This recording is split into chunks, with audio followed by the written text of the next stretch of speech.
Tagovailoa is still in a good deal of pain today, according to his coach, Brian Flores. Tua is undergoing more tests on his rib today, is day-to-day. ESPN's Adam Schefter reports, meanwhile, follow-up x-rays on his ribs were negative. Colts QB Carson Wentz undergoing further testing on his injured ankle today. At today's press conference, Bears coach Matt Nagy again declining to clarify if Andy Dalton's the starting quarterback if healthy. Afterwards, the Bears sent in a team official to the media room to announce that, yes, Dalton is the starter as long as he's healthy. The right call for the Bears here and Nagy would be actually starting rookie Justin Fields, believes ESPN's Ryan Clark. He's going to make mistakes, but he's going to make plays too. And he's going to make plays that you can't coach. He's going to be the things that you wanted Mr. Trubisky to be for you that he couldn't. And I think Justin Fields can do that. And the one thing I left yesterday or when I watched the film was, you know what? Dude is fearless, right? There isn't a throw that he doesn't believe he can't make because he can make them all. ESPN's Ryan Clark on Greeny with Mike Greenberg. Browns confirming that receiver Jarvis Landry has a sprained MCL. He's listed as week to week. Week 2 of this NFL season finishes off with the Packers looking to bounce back from their week 1 debacle. Monday Night Football versus the Lions. Made broadcast ESPN TV at 8:15 Eastern with Peyton and Eli Manning on ESPN2. Broadcasting live from the ESPN 690 Anajar and Levine studios. This is Action Sports Jax on ESPN 690 with Brent Martineau and Austin Lane. Well, should I talk about the good stuff first or the not so good stuff? Oh, let's go to the good stuff first. How about it? We did it, Austin Lane. We did it. We got on time to the radio show, live from the golf club at Southampton. No rain today, maybe a sprinkle or two. And that was it. The golf course held up. Didn't even have cart paths only. How good is the golf club at Southampton after all that rain we've had in the last week?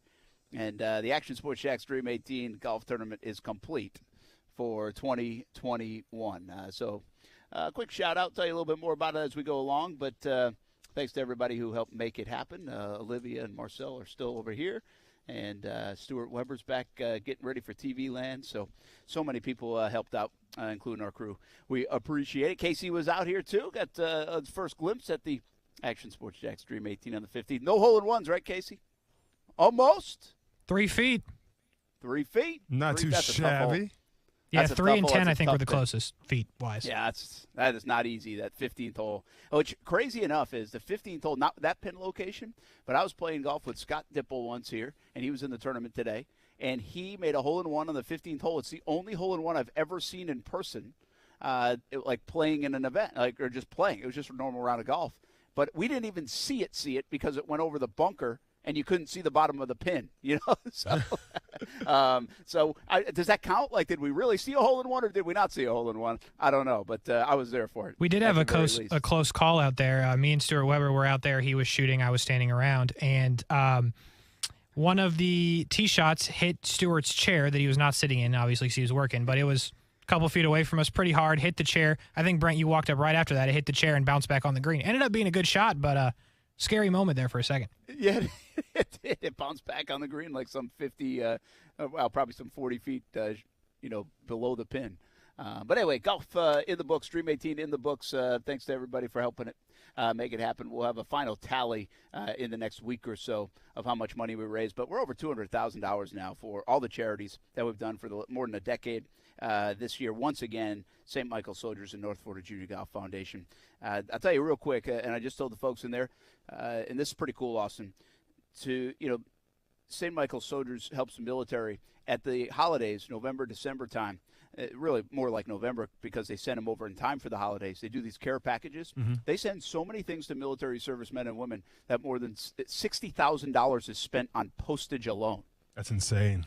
I know, and think about that, right? I mean, $60,000, and so some of the dollars that we raise, and again, we kind of keep this pretty low level. We're not raising hundreds and hundreds of thousands of dollars today, but it goes and helps causes like that.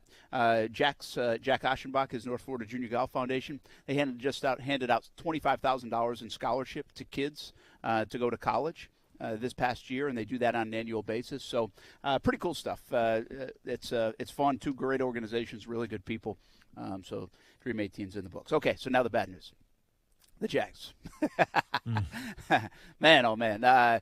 It's 372 days, Austin, for us. It's 17 losses in a row for us. It's 0-2 for the Jacksonville Jaguars. It was a little bit better in some areas, and then a whole lot of concern about that offense on Sunday. Yeah, it's weird because I watched that game back, and, they were down, essentially by 10 points into the third quarter. And when you're down by 10 points in the third quarter, one would feel, it's still plenty of game left. We got time to come back, and try to win this thing. But, as I was there in the press box at that game, I never got the sense that it was a close game for whatever reason. Not sure if it was because the offense just wasn't doing their thing. I'm not sure if it's because, Teddy Bridgewater was having a day with Cortland Sutton. I'm not sure because Josh Lambo was missing field goals. But, even being down by 10 points in the third quarter, you just didn't get the vibe that they're going to come back and win this game. And that's the same feeling that I think Jaguars fans have had here for a long time now. And it's crazy because if you look around the NFL, it is all about parity. And I know it's a very cliche thing to say, but it's the truth.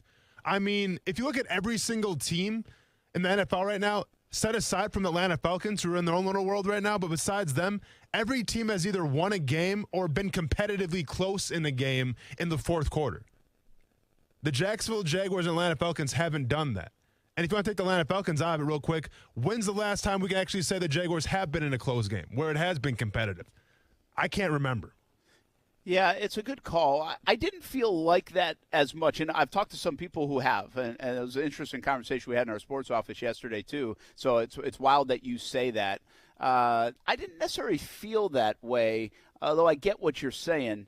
The Jags at one time, I want to say, Austin, were down 20-7, and I think this was one of the interceptions drives. It was. I just don't know which one, but they felt like they got in a rhythm a little bit. They were starting to run a little bit, then get first downs and starting to drive. And I was like, okay, you're down 20-7. If you score a touchdown here, it's 2014, and we got ourselves a ball game with a good amount of time left. Even late, heck, you could argue if they make the 2-point conversion after the kick return, it's a one-score game. So I guess I never felt like it was that bad. And this comes on the heels of last week where it was over at halftime. So I didn't necessarily feel that, but I get what you're saying. I think a lot of Jacksonville does. There's just not a lot of hope. I'll tell you, in my opinion, what led to that kind of feeling more than anything was Lambo missing the kicks. Lambo missing those kicks, you're like, are you kidding me? This guy has never missed a kick in Jacksonville in this stadium, and he just missed 2, and the Jags should be tied at halftime, maybe even have the lead, and then we got ourselves a really good ball game in the second half. And it's like, well, if he's not going to make kicks and the way this offense is starting to now sputter, I don't think there's a chance. So I think that's in part where maybe some of the fans' view of your view kind of come into play.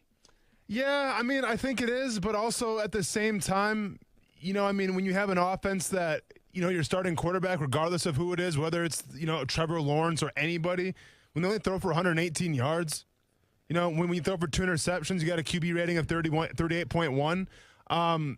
It's not going to inspire a lot of confidence in you.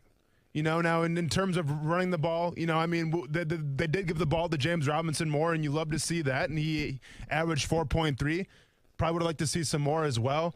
But I don't know. To me, it was a game where I just never felt like they were in it. And the scoreboard, if you're a national media person, you look at the box score, it was competitive.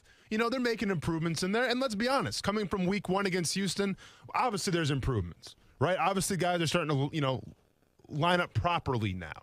I don't think you saw as many. You still saw some. We can break those down later. You didn't see as many mental errors.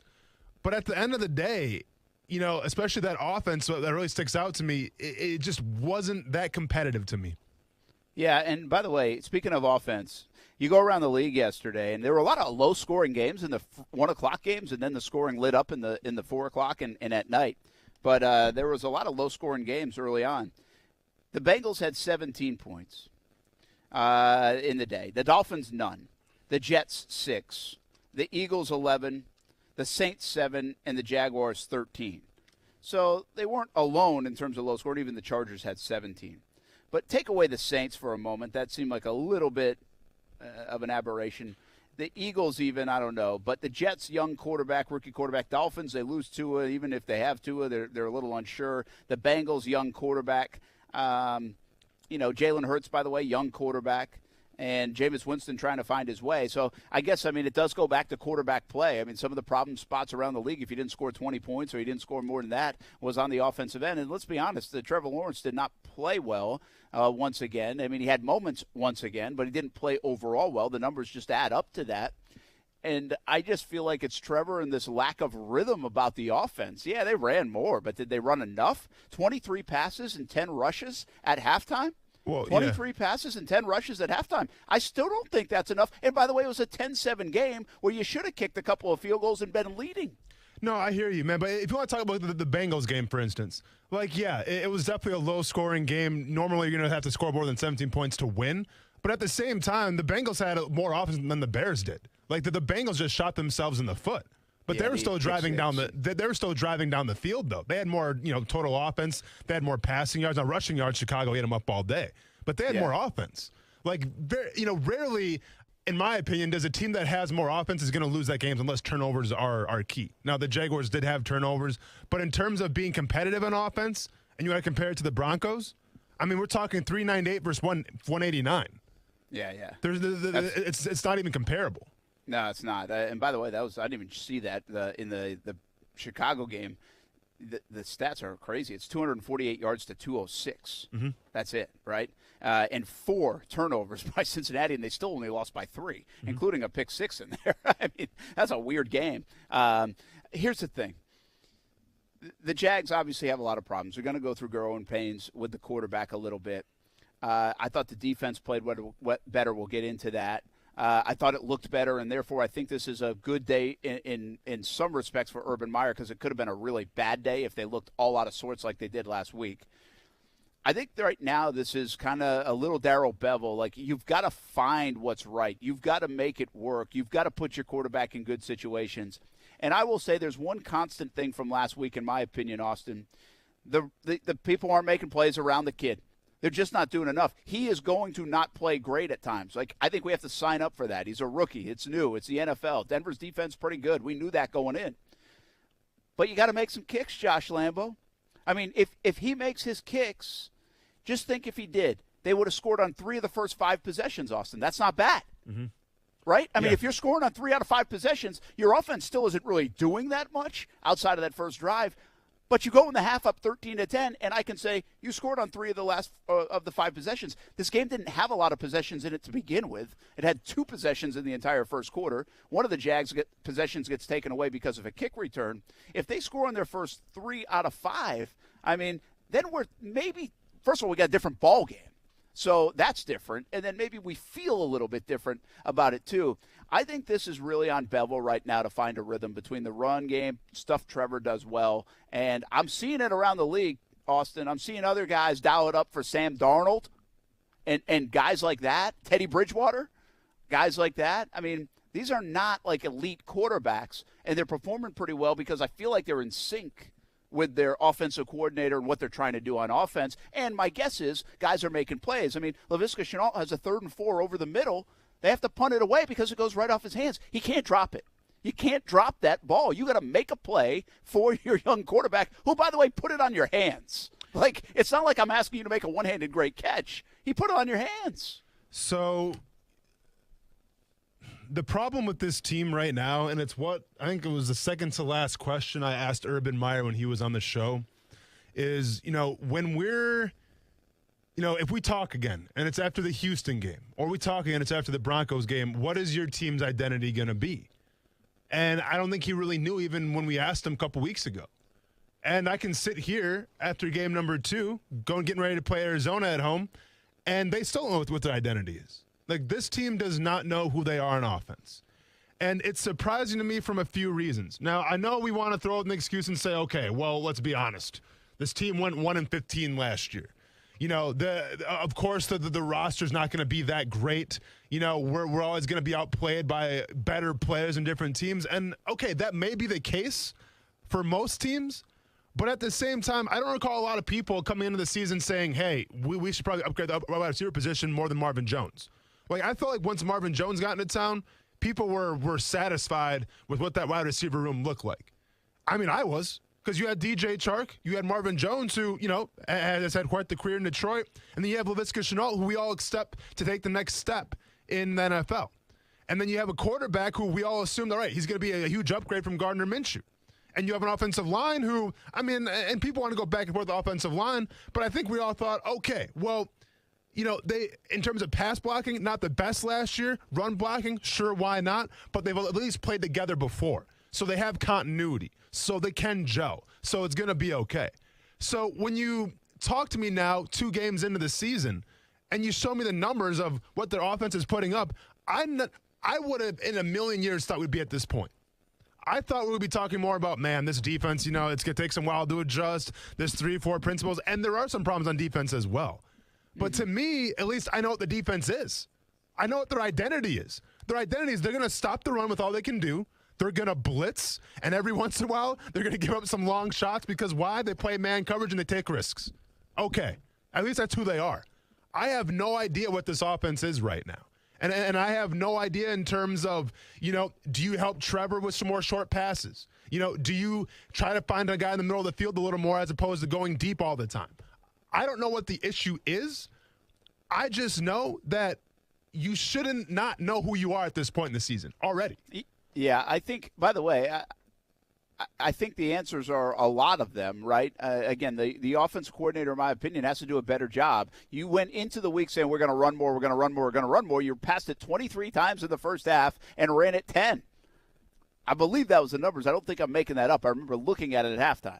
So that's it. Like, that's what you call running the ball in a 10-7 game. Like, you had the lead much of the first half. So that doesn't make much sense to me. When you did try to throw it sideways a little bit and short and kind of use those as run plays, it went backwards, like -8 to Laviska Shenault. Like, how's Denver sniffing that play out so easily? I don't know. Is that alignment? Is that just good tape? Is that just a nice play? Who knows? So, and then again, I do feel like the veterans are letting them down. Laviska Shenault this time on 3rd and 4. Lambeau misses. That changes the dynamic of the game. And he asks, DJ Chark, man. DJ Chark, where are you? Where is DJ Chark, Austin Lane? Like, I don't even notice he's on the field. There's no separation. We get the bird's eye view. You got it, right? You're up in the press box. Marvin Jones has separation early in the game. Did a nice job. They connected, I think, 4 times on the first drive. Marvin Jones had some separation later in the game. They misfired on a couple of them. I don't see a lot of separation elsewhere. DJ Chark's just being smothered right now in a huge year for him. He has 3 catches, I think, in the first 2 games. That's it. I mean, to me, these guys are letting Trevor down a little bit, the way they're calling the game, the way they're playing the game, the way they're executing the game. And that's not to take it all off Trevor. Again, I believe when you sign up for a rookie quarterback, you sign up for some rookie blues along the way. I still see a lot of good things. Trevor probably can make better reads. There's probably stuff on him. But I really fault right now the things that you expect to your point. You go into it and you're like, I think this is going to be pretty good. I think this is going to be pretty good. I wasn't pretty good. And I'll give you one more thing, Austin. I don't think the offensive line played poorly yesterday. I think the offensive line did a pretty nice job against Von Miller, and Bradley Chubb obviously left the game. But I don't know if you agree, but I think the line did a pretty good job with Trevor and giving him some time. No, it was definitely an upgrade from the first game, without a doubt. I think there was some penalties that need to be cleaned up as well. We've talked about that before a little bit. But I think overall, in terms of the grand scheme of things, the offensive line wasn't the problem yesterday, let's just say. Yes. Yeah, I don't think so. This is a crazy thing in Jacksonville, okay? But I have to not be hypocritical, yet I know it's the answer. The Jags need to run more. They need to throw it shorter more. They need to check down more. You got a young man right now who's really trying to push the ball down the field and sometimes force the issue too much. And for 10 years, we've all said, can you please throw it down the field, Jags quarterback? And now this guy's throwing it down the field too much. The coordinator's passing too much. It's really an odd thing, right? Isn't it odd? No, and I understand it's a coordinator, but let's be honest. Like in all these long route concepts, there's always going to be a guy underneath to bail you out. Yeah. So, that's where it falls on Trevor Lawrence, though, as well. And that's why, in my opinion, Trevor Lawrence doesn't get a free pass here. I understand you're a rookie, and you're trying to make things happen. If you're down by 10 or whatever the case may be, you're trying to come back and win. So be it. But I mean, very rarely, I think in offenses, do you just have 4 verticals or do you have 3 verticals? There's going to be something underneath that should usually come open and help you out a little bit. Now, does it fall on Bell to try to get him some more help? Do you need some more fail-safes? Do you need to incorporate a lot more tight ends underneath? Maybe that's the possibility. But, like, to me, you can't let Trevor off the hook here because this guy is trying to take deep shots. And I appreciate it. I would rather have a guy that's, not afraid of failing as opposed to a guy who's gun-shy and not making the big plays. Because I think you saw that a little bit with Blaine Gabbert his last couple seasons here. So I'm not saying don't do that, Trevor, but at the same time, he can't get a free pass either. I mean, if there's something available underneath, then take it underneath. Yeah, I mean, he doesn't. And I really thought the second interception, and again, I don't know what the play call was, and I think it was obviously you're trying to get Tyron Johnson to beat his guy, and that's Surtain out there, who I think is very good, and he made a great play on the ball. So it was a great play. Both interceptions were very nice defensive plays, first of all. Obviously, Trevor was late on the first one. And then the second one was just a shot down the field. But that was a situation, I forget the time and score, but they were on the other side of the field moving the ball. And I was like, why are we going deep right here? This isn't 3rd down and 10. Like, what are we doing? And they're just not afraid to take shots. And, again, I mean, I'm talking out of both sides of my mouth if I go over the last decade because I'm like, Brent, you don't want to take shots? I mean, you said take shots for 8, 9, 10 years around here.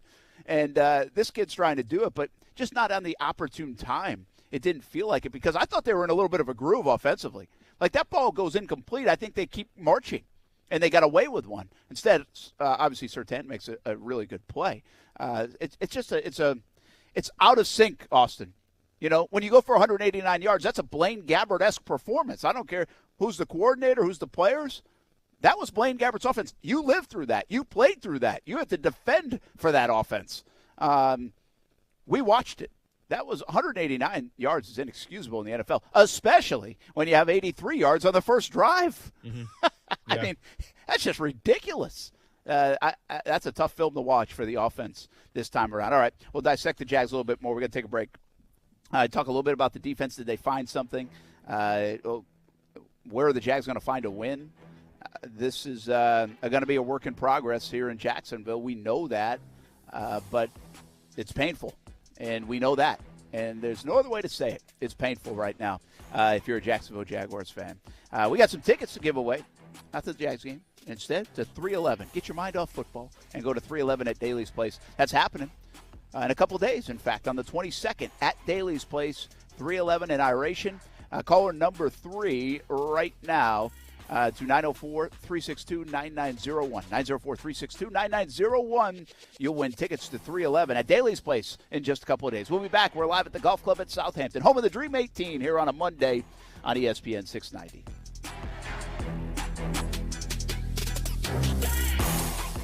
Now, the First Alert forecast on ESPN 690. Partly to mostly cloudy this Monday afternoon with scattered heavy rain and storms to develop later. Mostly cloudy tonight with an isolated coastal shower, low 73. And then scattered showers and storms Tuesday and even into Wednesday with temperatures each day in the middle to upper 80s. From the Action News Jax First Alert Weather Center, I'm meteorologist Corey Sima. The Weather Center is brought to you by Beard's Diamonds. Now you can buy like a dealer buys. Save thousands on thousands of diamonds for a limited time at Beard's Diamonds.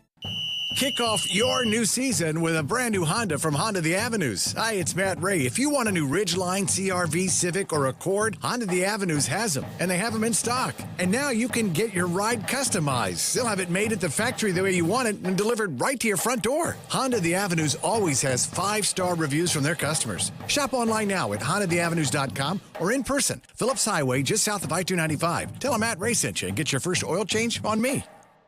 Here in the Sunshine State, more than 3 million men are over age 45, and over half suffer from ED or PE. Here's a message from Prime Men's Medical Center. I'm Dr. Brown. If you're having problems in the bedroom and pills like Viagra have let you down, you'll see results at Prime Men's Medical Center, guaranteed, or your exam is free. And it's affordable. Call 904-664-8217. Guaranteed results on your first visit or your exam is free. Call 904-664-8217. I love football and I love chicken wings. Hey, everybody, this is Brent Mortno. We are a lot alike, right? You love football and you love wings. Let's win the week with Extreme Wings Sports Grill. 4 locations in Jacksonville, Atlantic Boulevard, Ocean Way, 210 in St. Johns County, and the new location on Roosevelt Boulevard near NAS Jax, serving up the freshest, never frozen, world-famous extreme hot wings to Jacksonville since 1999. We like football. We like wings. We love a good deal. To celebrate the grand opening of the Extreme Wings Roosevelt location,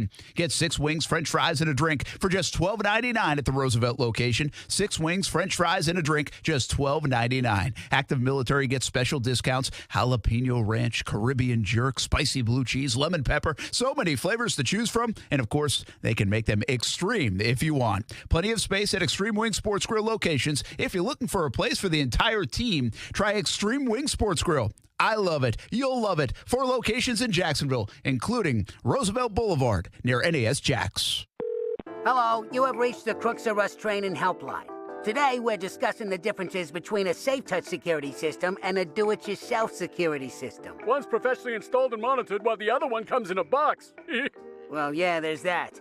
As you know, houses with safe-touch security systems are strictly off-limits to us crooks, for many reasons. Professional installation and monitoring among them. Correct. And by contrast, alarm systems that come in a box with do-it-yourself installation are a crook's best friend. Plus, they have DIY monitoring. No comparison to SafeTouch's two-way communicator. Excellent point. So to sum up, as crooks, you'll want to avoid any house with SafeTouch security. And tell your loved ones, if they're going to buy something that comes in a box, just make it cornflakes. Only one security system is truly the best. Hi, I'm Lester Jackson, president of SafeTouch Security Systems. No one beats our technology or our price. Call SafeTouch today at 888-723-8682 or go to safetouch.com. State license number EF233. October is Domestic Violence Awareness Month, a time when our community gathers to raise awareness, honor the lives lost to domestic violence, and let survivors know they are not alone. Show your support by attending Hubbard House's Barbara Ann Campbell Memorial Breakfast October 5th. This inspirational program features a survivor of domestic violence sharing her story of overcoming abuse. Tickets are available at hubbardhouse.org/breakfast. In these unprecedented times, nurses on the front lines continue to deliver treatment and care under some extreme medical and environmental conditions. I'm Glenn Levine from the law offices of Anajar Levine. If you are a nurse or other licensed healthcare professional and currently face an investigation or complaint that threatens your professional license, let us help you protect your rights. Call us at 904-600-4000 for a consultation and take back control of your life. Office in Jacksonville. The Community Spotlight Award this week goes to the Law Offices of Ron Scholes. Law Offices of Ron Scholes is a partner in the community. They're a huge supporter of the military and those that have served. If you see Ron Scholes or anyone from the Law Offices of Ron Scholes this week, thank them for being a great partner in the community. The Community Spotlight Award recognizes those that are great community partners. Again, this week the Community Spotlight Award goes to the Law Offices of Ron Scholes. Congrats to the Law Offices of Ron Scholes. Hey, it's Brent Mortno from Action Sports Jax. Did you know you can watch our radio show? Yeah, video of a radio show. Just search ESPN 690 Jax on Facebook, YouTube, and Twitter. Or follow me on Twitter at Brent A.S. Jax. Watch the show live weekdays from 3 p.m. until 6 p.m. or listen on ESPN 690.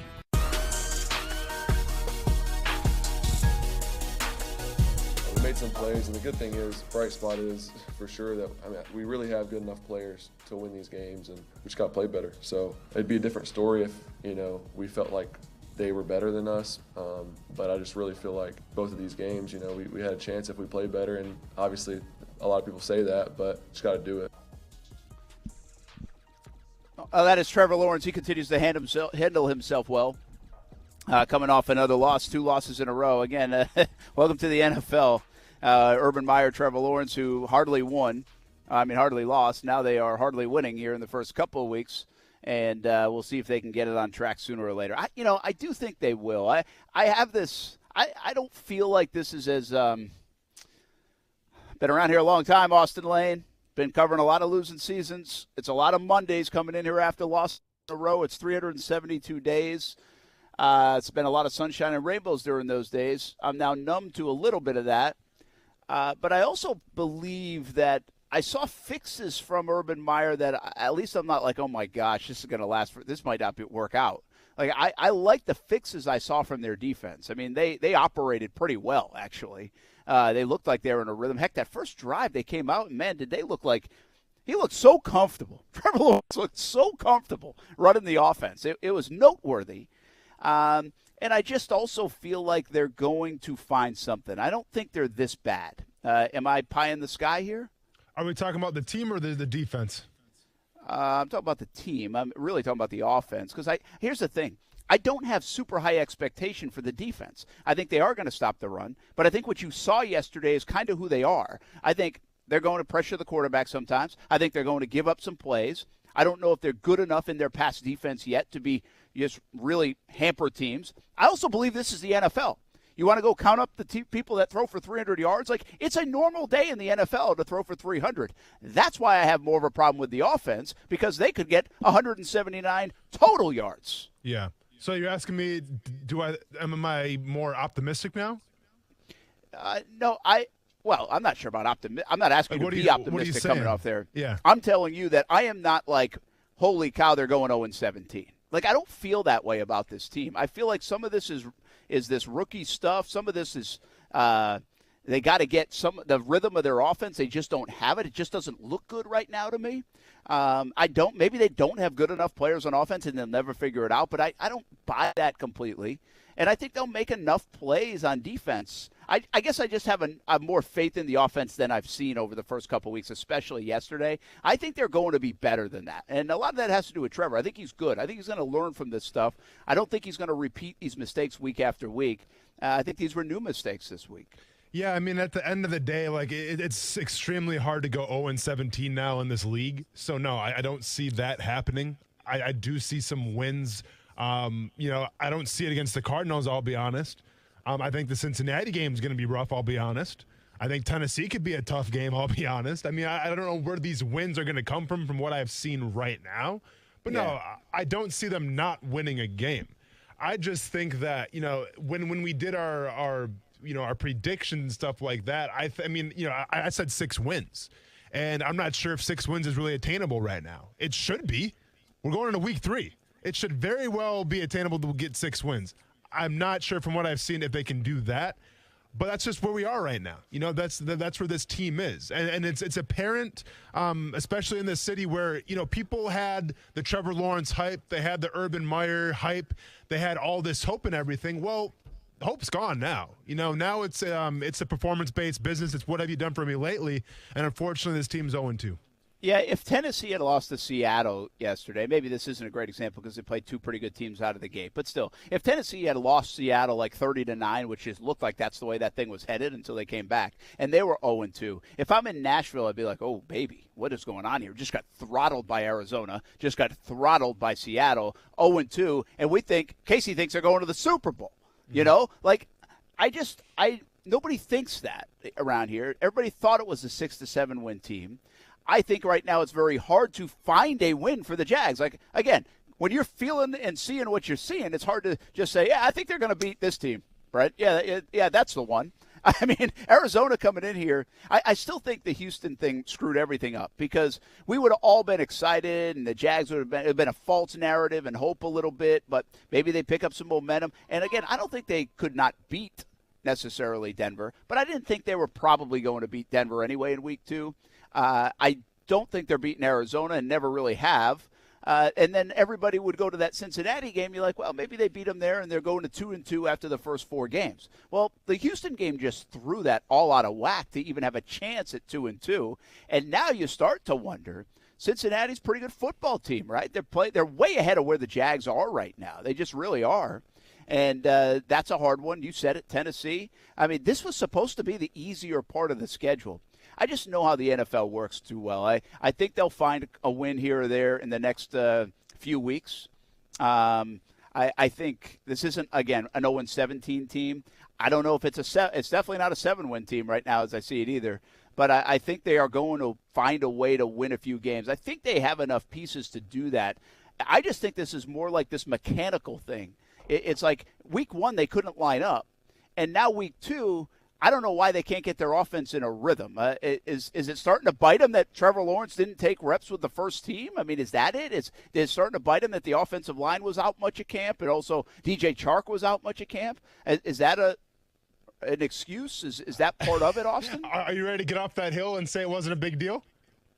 Yeah, I don't think that's it, but I mean, maybe it is a big deal. I also said, hey, I told you this from day one. I don't think it's a big deal. But if they go out there and look like crap, it's going to be a big deal. Yeah. So, no, for sure. I mean, and if he went out there and looked pretty good, then we were going to say it's not a big deal. Like, that's just the way it goes, right? So, Well, I mean, I'll accept that, the fact that, yeah, I didn't think it was a big deal, but maybe the reality is it was a big deal. Well, and I'm always going to come from the philosophy where even if Trevor Lawrence came out and he looked like rookie of the year for the first 2 games, I still would have been the guy that said, well, I wonder what he would look like if he would have got more reps with the ones. Because to me, it's football. The more reps that you get, the better that you're going to be. And I'm not talking about the preseason games. Like, yeah, in terms of the preseason starting share, I mean, maybe it was adequate. But I'm just talking about in practice, where I think that the more reps you can get with the ones, especially as a rookie, the more you can integrate yourself in this offense and be more comfortable. Whatever, though. So when we talk about the schedule, Brent, and I want to do exercise here. All right, I got the schedule in front of me right now. I'm going to say who they got next, and I want you to tell me if there's a possibility that they can win this game with what you've seen right now, okay? Okay. Arizona at Jacksonville, okay. Going to Cincinnati, short week on Thursday night. I don't like visiting teams on short weeks. So I would say no. Tennessee Titans coming here October 10th. Absolutely not. After the second half they had. First 6 quarters of the year, I would have said maybe, but – Miami Dolphins going to London to play the Jaguars. Yeah, I would say that's an opportunity. That's the one, you think? Yeah, I would say that's like the most realistic opportunity. I think Cincinnati's an opportunity, Austin, but again, that would be just like I don't have evidence enough to say it. And quite frankly, I feel like if you look at the rookie, Joe Burrow's ahead of Trevor Lawrence, right? If this is a race of young quarterbacks, he's ahead. I think they've got things figured out. They're a little bit better. They're a little bit more dangerous, and they've been more effective. They won a game and they lost one, even though when they played like crap, they still had a chance. So I would say, I think that London game gives you your first realistic opportunity over the Dolphins, who are on a bad team. Yeah. But I don't know what their quarterback situation is, and so I don't know how they're feeling. They could come limping to London, much like the Jags. That could be a battle of 0-5 versus 2-3 or 1-4. Well, I'm going to be honest. Hopefully that is the game, because next day I have at Seattle, then the Bills come here, then it's at Indianapolis, and then the 49ers come here. Well, that's going to be a the rough thing, 4-game stretch right there. And we knew that, and I've tried to alert everybody of that this entire offseason since the schedule come out. If you look at this schedule, the Jags could play good football after the bye week for the next 7 weeks, Austin. And you have the schedule in front of you. Go ahead, 7 weeks of it. Seattle, then what? We got Seattle, Buffalo, at Indianapolis. The 49ers come here. Falcons come here, then at L.A. playing the Rams, at Tennessee. Texans come to Jacksonville. That's it. Yeah. So stop at Tennessee. So those 7 games. Now Atlanta looks a little bit different right now. Correct. But those 7 games, that 7-game stretch, I identified when the schedule came out. I said the Jags could play good football, and let's say 6 of them, because let's take Atlanta right now out. They could be playing really good football and still lose. Seattle's Super Bowl contender. Titans, maybe they are too. San Francisco could be too.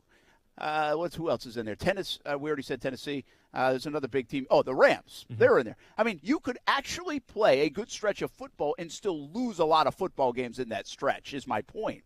And so the way to make some hay was Houston. It was maybe Cincinnati. It was Miami and London. That's what you had to do before the bye week. Well, they missed out on Houston, and now it's hard to say, oh, yeah, I feel good about Cincinnati, unless they're just going to steal something along the way. The NFL's funny. Could they steal Arizona? I don't even think that's a stealable game. Like, the spread is 7 points, I think, for Arizona.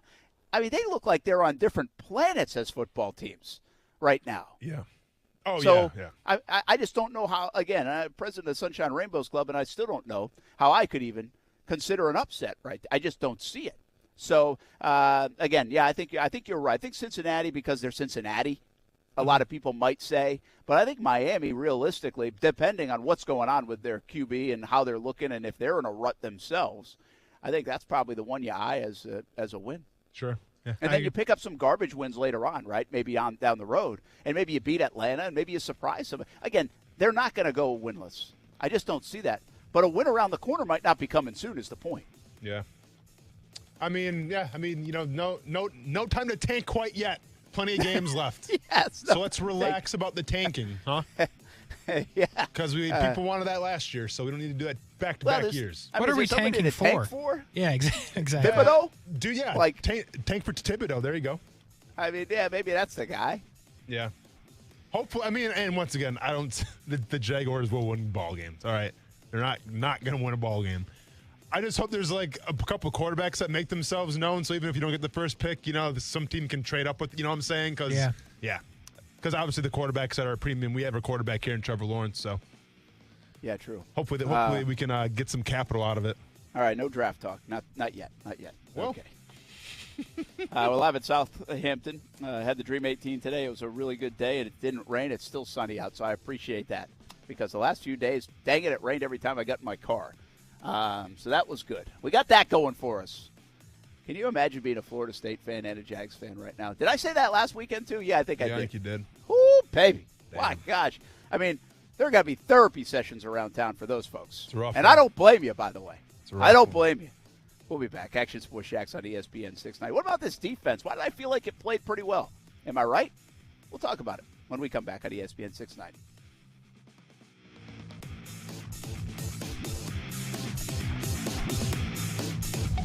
Keep climbing. It's intercepted. Picked off of the 12. He will go down. He signs the promised land. Touchdown, FSU. This is your home for FSU football. Outside the numbers to the 10. 5, 3, 2, 1. It's a touchdown, Florida State. Intercepted. Picked off of the 33-yard line. Noles win. Catch live coverage of the Seminoles all season long, right here on your home for Florida State football. Sponsored by Willie Jewell's Old School Barbecue. Smoked for hours. Served in minutes. Jay Farner here, CEO of Rocket Companies. If you thought you missed your chance to refinance and save, think again. Mortgage rates have recently dropped, and Rocket Mortgage can help you save big when you call 8338-ROCKET today. For example, with a $250,000 30-year fixed-rate mortgage, you could get a new low rate under 3%. If your current rate is over 3.75%, you could lower your payment by over $100 a month, saving thousands in interest. But you've got to act now, because no one knows how long these low rates will last. So when you need a simple way to get big savings, Rocket can. Call us today at 8338-ROCKET or go to rocketmortgage.com. That's 8338-ROCKET or go to rocketmortgage.com. Rocket. Refinance offer assumes a rate of 2.99%, 3.21% APR, 70% loan-to-value ratio for the cost of 1.75 points. $4,375 due at closing. Monthly payment of $1,052.66. Taxes and insurance not included. Payment will be greater. Rates current as of 7/26/21. Conditions apply. Equal housing lender licensed in all 50 states. NMLSconsumeraccess.org number 3030. I love football and I love chicken wings. Hey, everybody, this is Brent Mortno. We are a lot alike, right? You love football and you love wings. Let's win the week with Extreme Wings Sports Grill. 4 locations in Jacksonville, Atlantic Boulevard, Ocean Way, 210 in St. Johns County, and the new location on Roosevelt Boulevard near NAS Jax, serving up the freshest, never frozen, world-famous extreme hot wings to Jacksonville since 1999. We like football. We like wings. We love a good deal. To celebrate the grand opening of the Extreme Wings Roosevelt location, get 6 wings, french fries, and a drink for just $12.99 at the Roosevelt location. 6 wings, french fries, and a drink, just $12.99. Active military gets special discounts, jalapeno ranch, Caribbean jerk, spicy blue cheese, lemon pepper, so many flavors to choose from. And of course, they can make them extreme if you want. Plenty of space at Extreme Wing Sports Grill locations. If you're looking for a place for the entire team, try Extreme Wing Sports Grill. I love it. You'll love it. 4 locations in Jacksonville, including Roosevelt Boulevard near NAS Jax. It's a new approach to healthcare. The Center for Health and Sports Medicine is built on the pillars of health: physical, mental, spiritual, and emotional, with primary care sports medicine physicians, mental health counselors, an advanced diagnostics lab for wellness and sports medicine, and 24/7 on-site state-of-the-art fitness facility, all under one roof. What does this mean for you? As a Center for Health and Sports Medicine patient, you'll receive medical care in a collaborative, proactive, goal-oriented manner. In other words, everything they do is centered around you. Learn more at jacksfamilysportsmed.com. If you live in the Southeast, you know that air conditioning is king. And as the population grows, so does the need for more AC units, which means that there's more demand for technicians. And guess what? The HVAC industry is growing 13% faster than your average job, according to the 2018 Bureau of Labor Statistics. And on top of that, the average pay is over $22 an hour. And this is where JTech comes in. When you attend the HVAC-R program at JTech, you'll get the hands-on training that is focused on understanding the different types of HVAC systems, logical diagnostic procedures, effective repair methods, and so much more. And by the end of the program, you're going to be trained on all the necessary areas that employees are looking for, so you can be their first-round pick as a technician or an installer. To learn more about JTech, visit jtech.org or call them at 904-483-9460. Ask for Hank to set up an appointment to tour the campus or get your questions answered. That's 904-483-9460 or visit jtech.org. Do you know what it takes to be a successful business owner? If so, share your advice with someone who is eager to learn from your experience. As the nation's premier organization supporting small businesses, SCORE is always looking for people willing to offer their time and expertise to mentor current or aspiring entrepreneurs. We need volunteers from all areas of business, including accounting, finance, human resources, sales and marketing, as well as legal.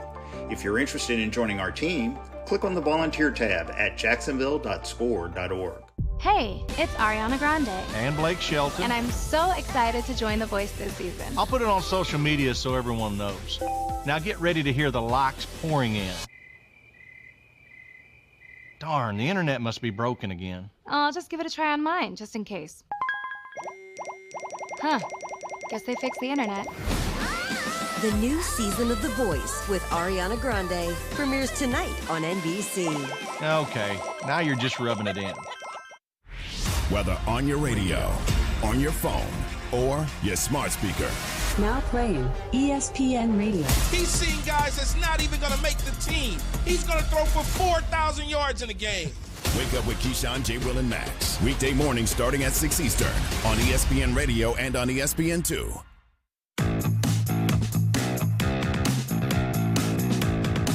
Some ill-timed errors on everyone, really. It's different people each time, had a turnover and another one at the end. So that's on me, and then some penalties, whatever it may be. Just bad timing for those things to happen. And then Denver played off that momentum and put a few scoring drives together. But, I think we were in the game the whole game. I mean, really first half should have had the lead. And then after that, I didn't think we kept playing like we did in that first quarter. So just figuring out what that is, what's happening in that second, third quarter that we can get better at. That is Trevor Lawrence after the game on Sunday. Jaguars lose 23-13. That's 17 losses in a row. 0-2 for this regime. Trevor Lawrence kind of said it. It's like, we got to figure out who we are, right? I mean, you got to figure out the identity of the offense, and we'll talk more about the offense as we go along. Brent Martineau here at the golf club at Southampton had our Dream 18 golf tournament today. It was a success. I think we made it through, so we appreciate everybody for helping out and supporting it and supporting the charities and everything involved with it. So thank you for that. Austin Lane back in the Action Sports Shack studios along with Casey. Austin, I felt like this defense played better. Am I right? They did play better, yeah. I'll be, and once again, like it's kind of the same case with the offense a little bit, where they did play better for sure, and it wasn't the biggest issue of the day. And in terms of stopping the run, they accomplished that task. But I guess what I'm surprised about, and I want to go back to 2017 real quick. When the Jaguars went to the AFC Championship, yeah, it was, they had offense was pretty good, but it was because of their defense, right? It was because of Saxonville. But it was because of their high-priced free agents that they brought in made an immediate impact. And, I distinctly remember Calais Campbell, literally his first game in a Jaguars uniform, what does he do, Brent? Yeah, goes for 4 sacks against Houston. What I'm surprised, I guess, about this defense is that the guys that they brought in, and I want you to think of everybody now, give me 2 or 3. No, you know what? Give me over 1 impact play that the free agents have made so far in this season in 2 games. Yeah, no, just some almost. I mean, Shaq's almost picked it off twice. I'll say But I I'm think saying I've seen impact Rayshon play. Jenkins. Yeah. I know. I mean, yeah, but yeah, that's all I got. Yeah, but almost is an impact. You know what I'm saying? I Like, understand. I okay. said no at first. I said I can only I come didn't up hear you with say no. almost. I said no, they haven't made any. I say Rayshon Jenkins maybe has tackle behind the line of scrimmage on 1 play so far in the first 2 games. Like, that's it. I mean, Roy Robertson, I saw him close a couple of times, but I don't remember him making a play yet. Damian Wilson, I feel like he's lost more than he's found. Yeah, so I don't think those guys. Now, Marvin Jones on offense, but on defense, yeah, nobody's made an impact play. Heck, there's only really been 1 impact play made on defense. That's Josh Allen's sack yesterday.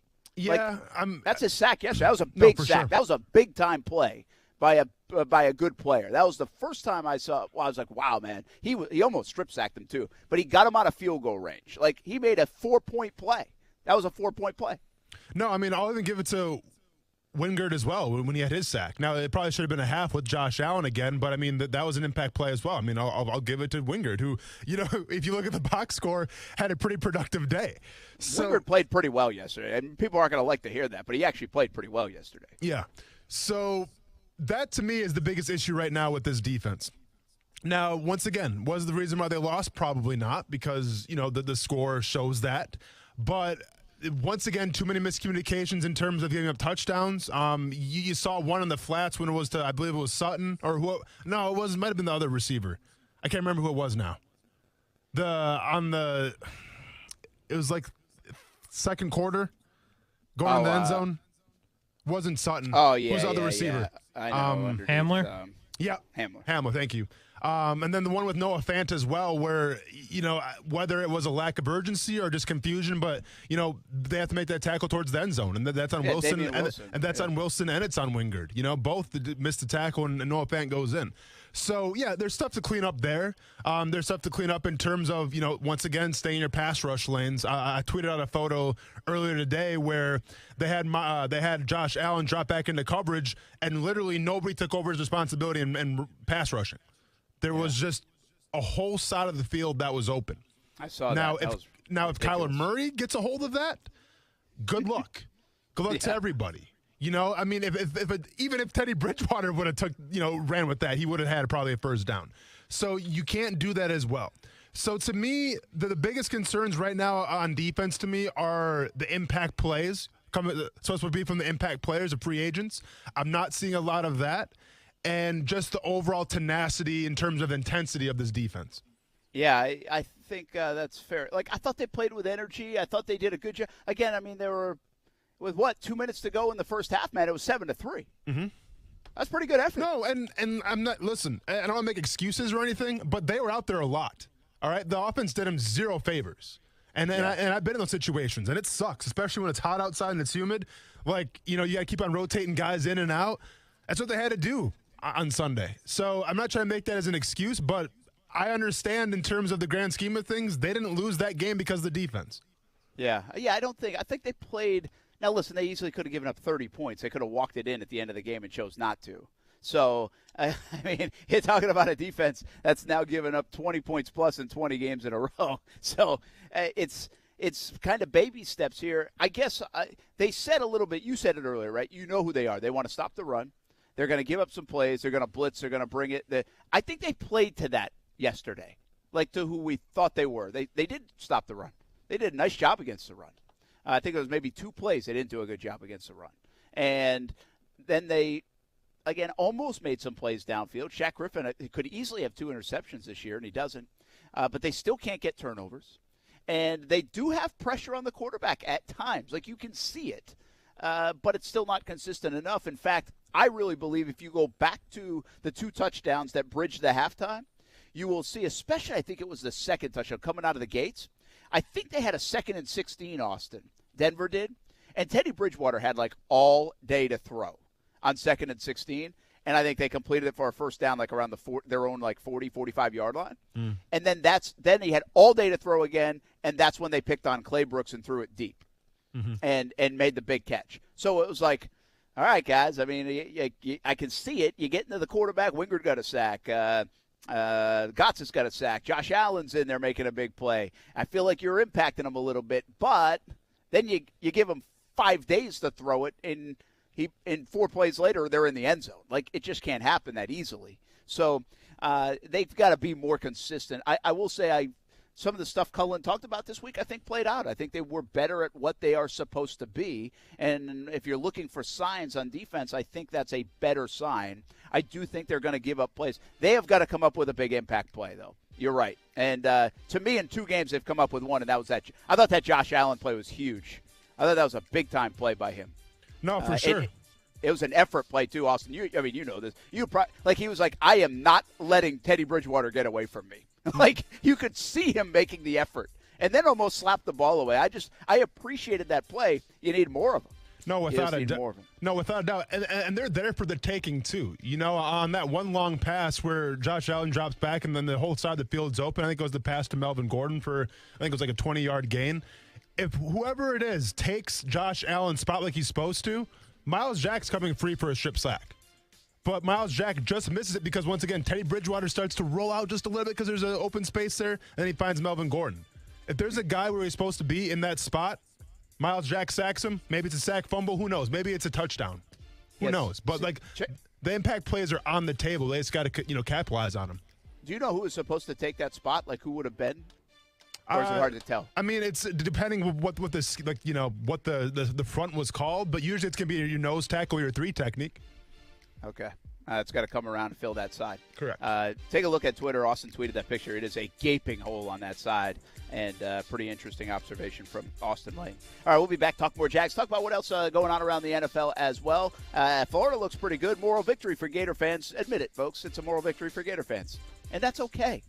We'll be back. Action Sports Jax on ESPN 690.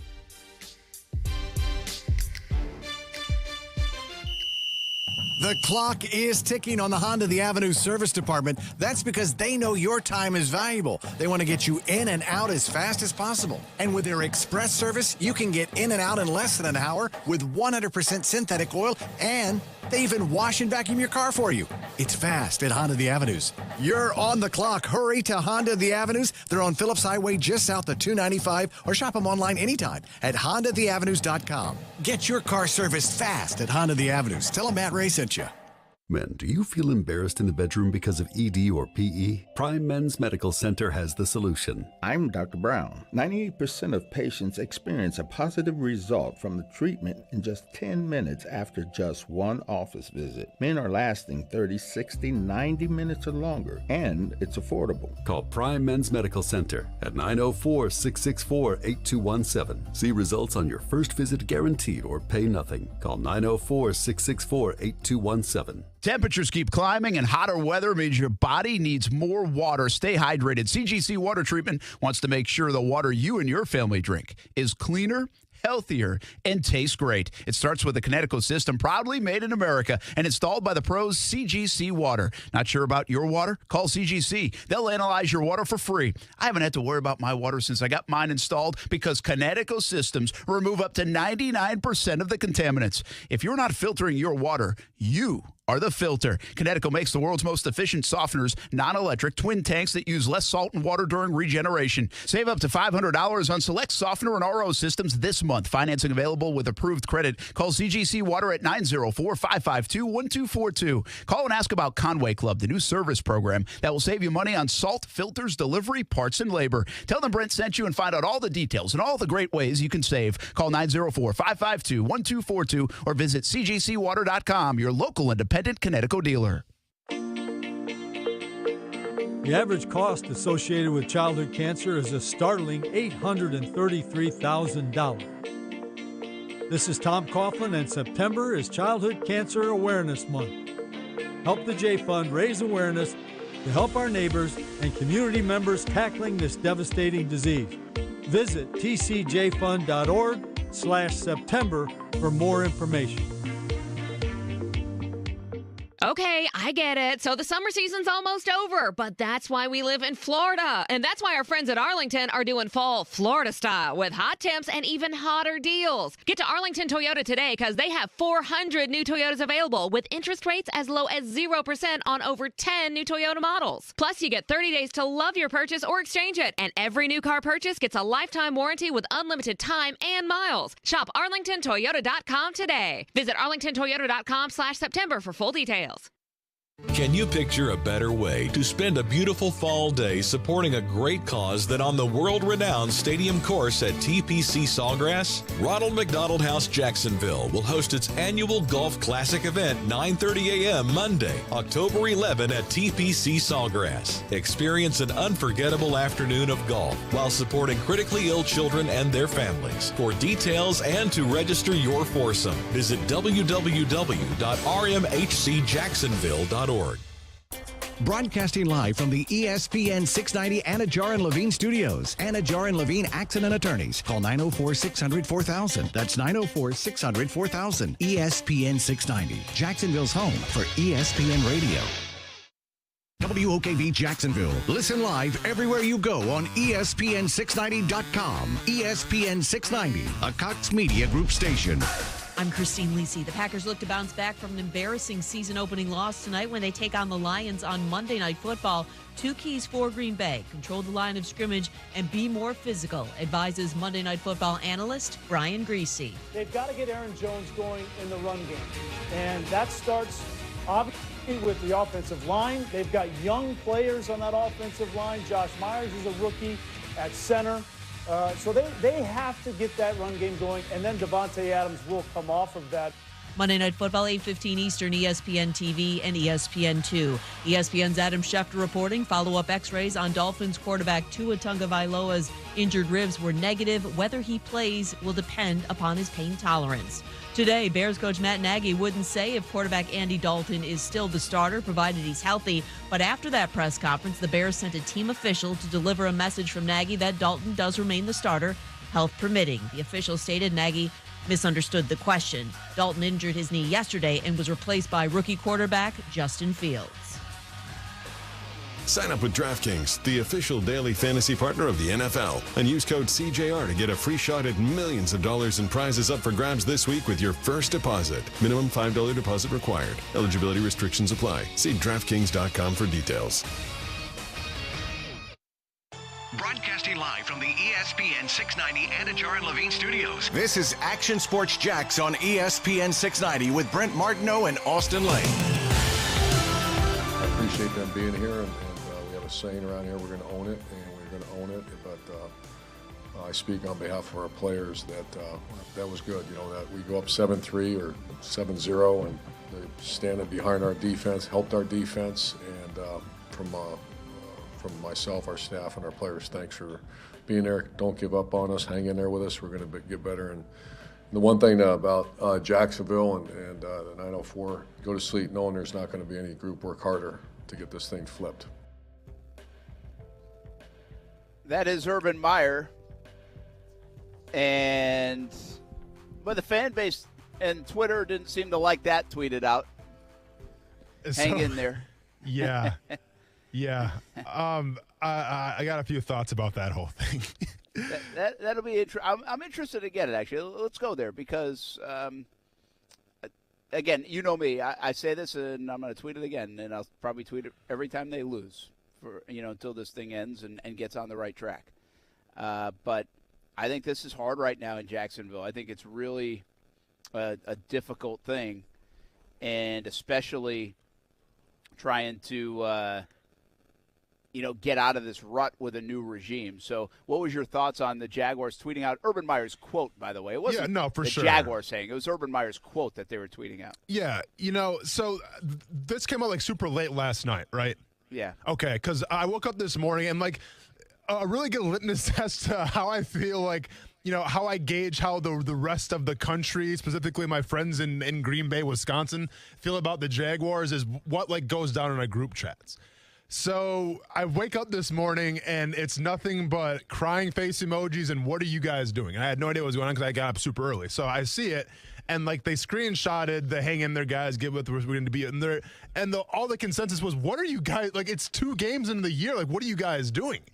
And then I had to reiterate, like, hey, this isn't just 2 games. This is a culmination of a year and a half now. You know, this is a culmination of last year going 1-15. Now you combine that with 2 losses this year. Like, it's not just 2 losses. But, like, everybody thought that was a joke. And then the more I thought about it, the more I dubbed that a little bit, the more I came to this conclusion. What Urban Meyer said to open the press conference, that wasn't for me. Maybe it was for you. It was maybe for some of the people, for the fans that are frustrated. But to me, it's just words. And the reason why I say that is because I want to go back to 2010. And it was my very first interview at the NFL Combine. And I met with the GM, the owner, coaches, scouts, everybody. And I remember sitting at that table with the bright lights on me like I'm getting interrogated. And they go, why should we draft you? And the first thing I said is because there's not going to be a harder worker on your team. And they asked me again, well, why are we going to draft you? And I go again, well, because seriously, I'm going to be the hardest worker on my team. Because at that time, back in 2010, I thought, well, hey, I'm coming from Murray State, all right? The reason why I'm even at the NFL Combine is because my work ethic, all right? Not a lot of guys from the OVC, the Ohio Valley Conference, get an opportunity in the NFL. It's my work ethic that got me there. So I was a big proponent of trying to showcase, hey, if you draft me, I'm going to work my ass off and you're going to get a good player.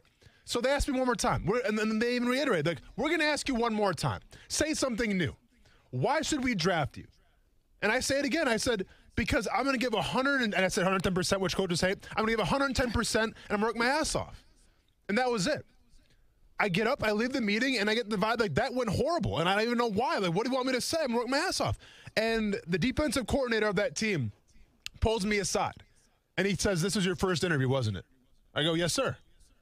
And he goes, do you know how many people we interview per day that say they're the hardest workers? That they're going to come in here and give 110%? Like, do you know, like, that's nothing.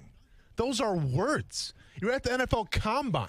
But, of course, you better give us something else. So he gave me some advice. He goes, the next time a defensive coordinator or a scout asks you why you should draft him, say because you're going to hurt the quarterback.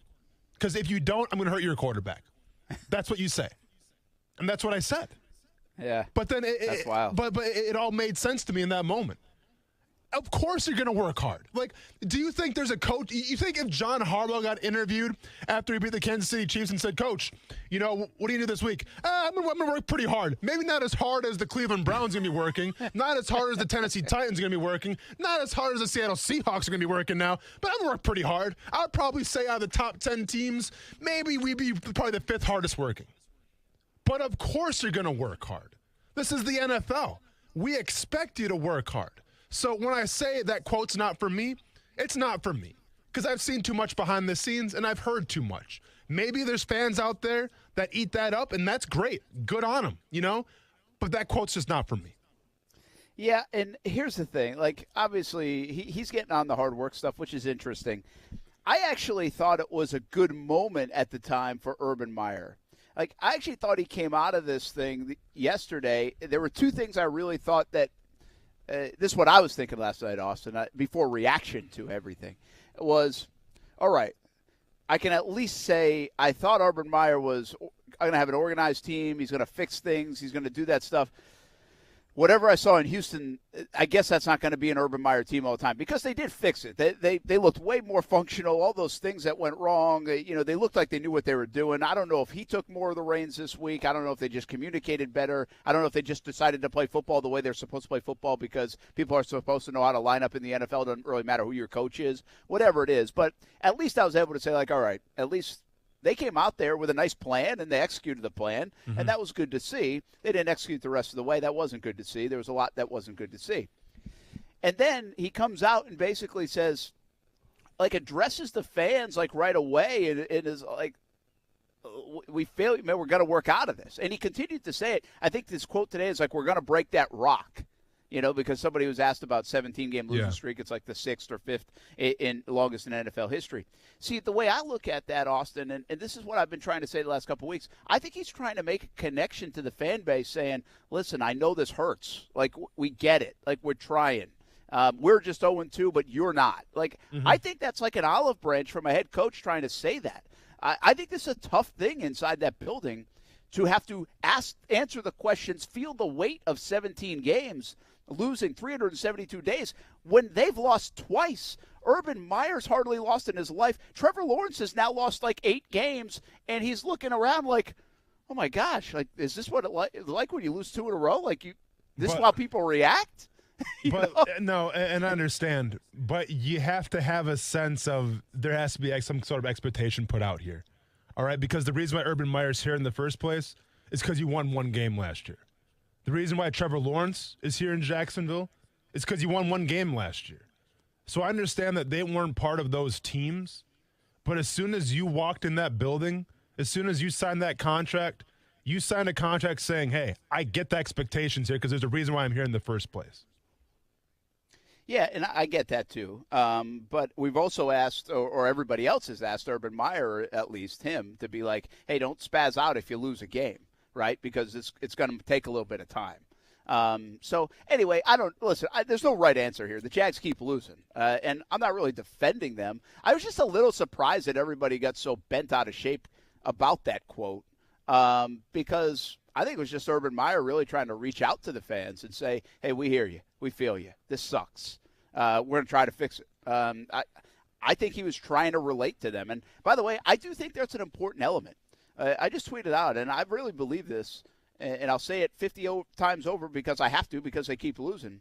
I think the sooner that if those players understand the fan base and what's going on here, the sooner they understand that, I think when they do flip it around, that will mean a special connection with this fan base.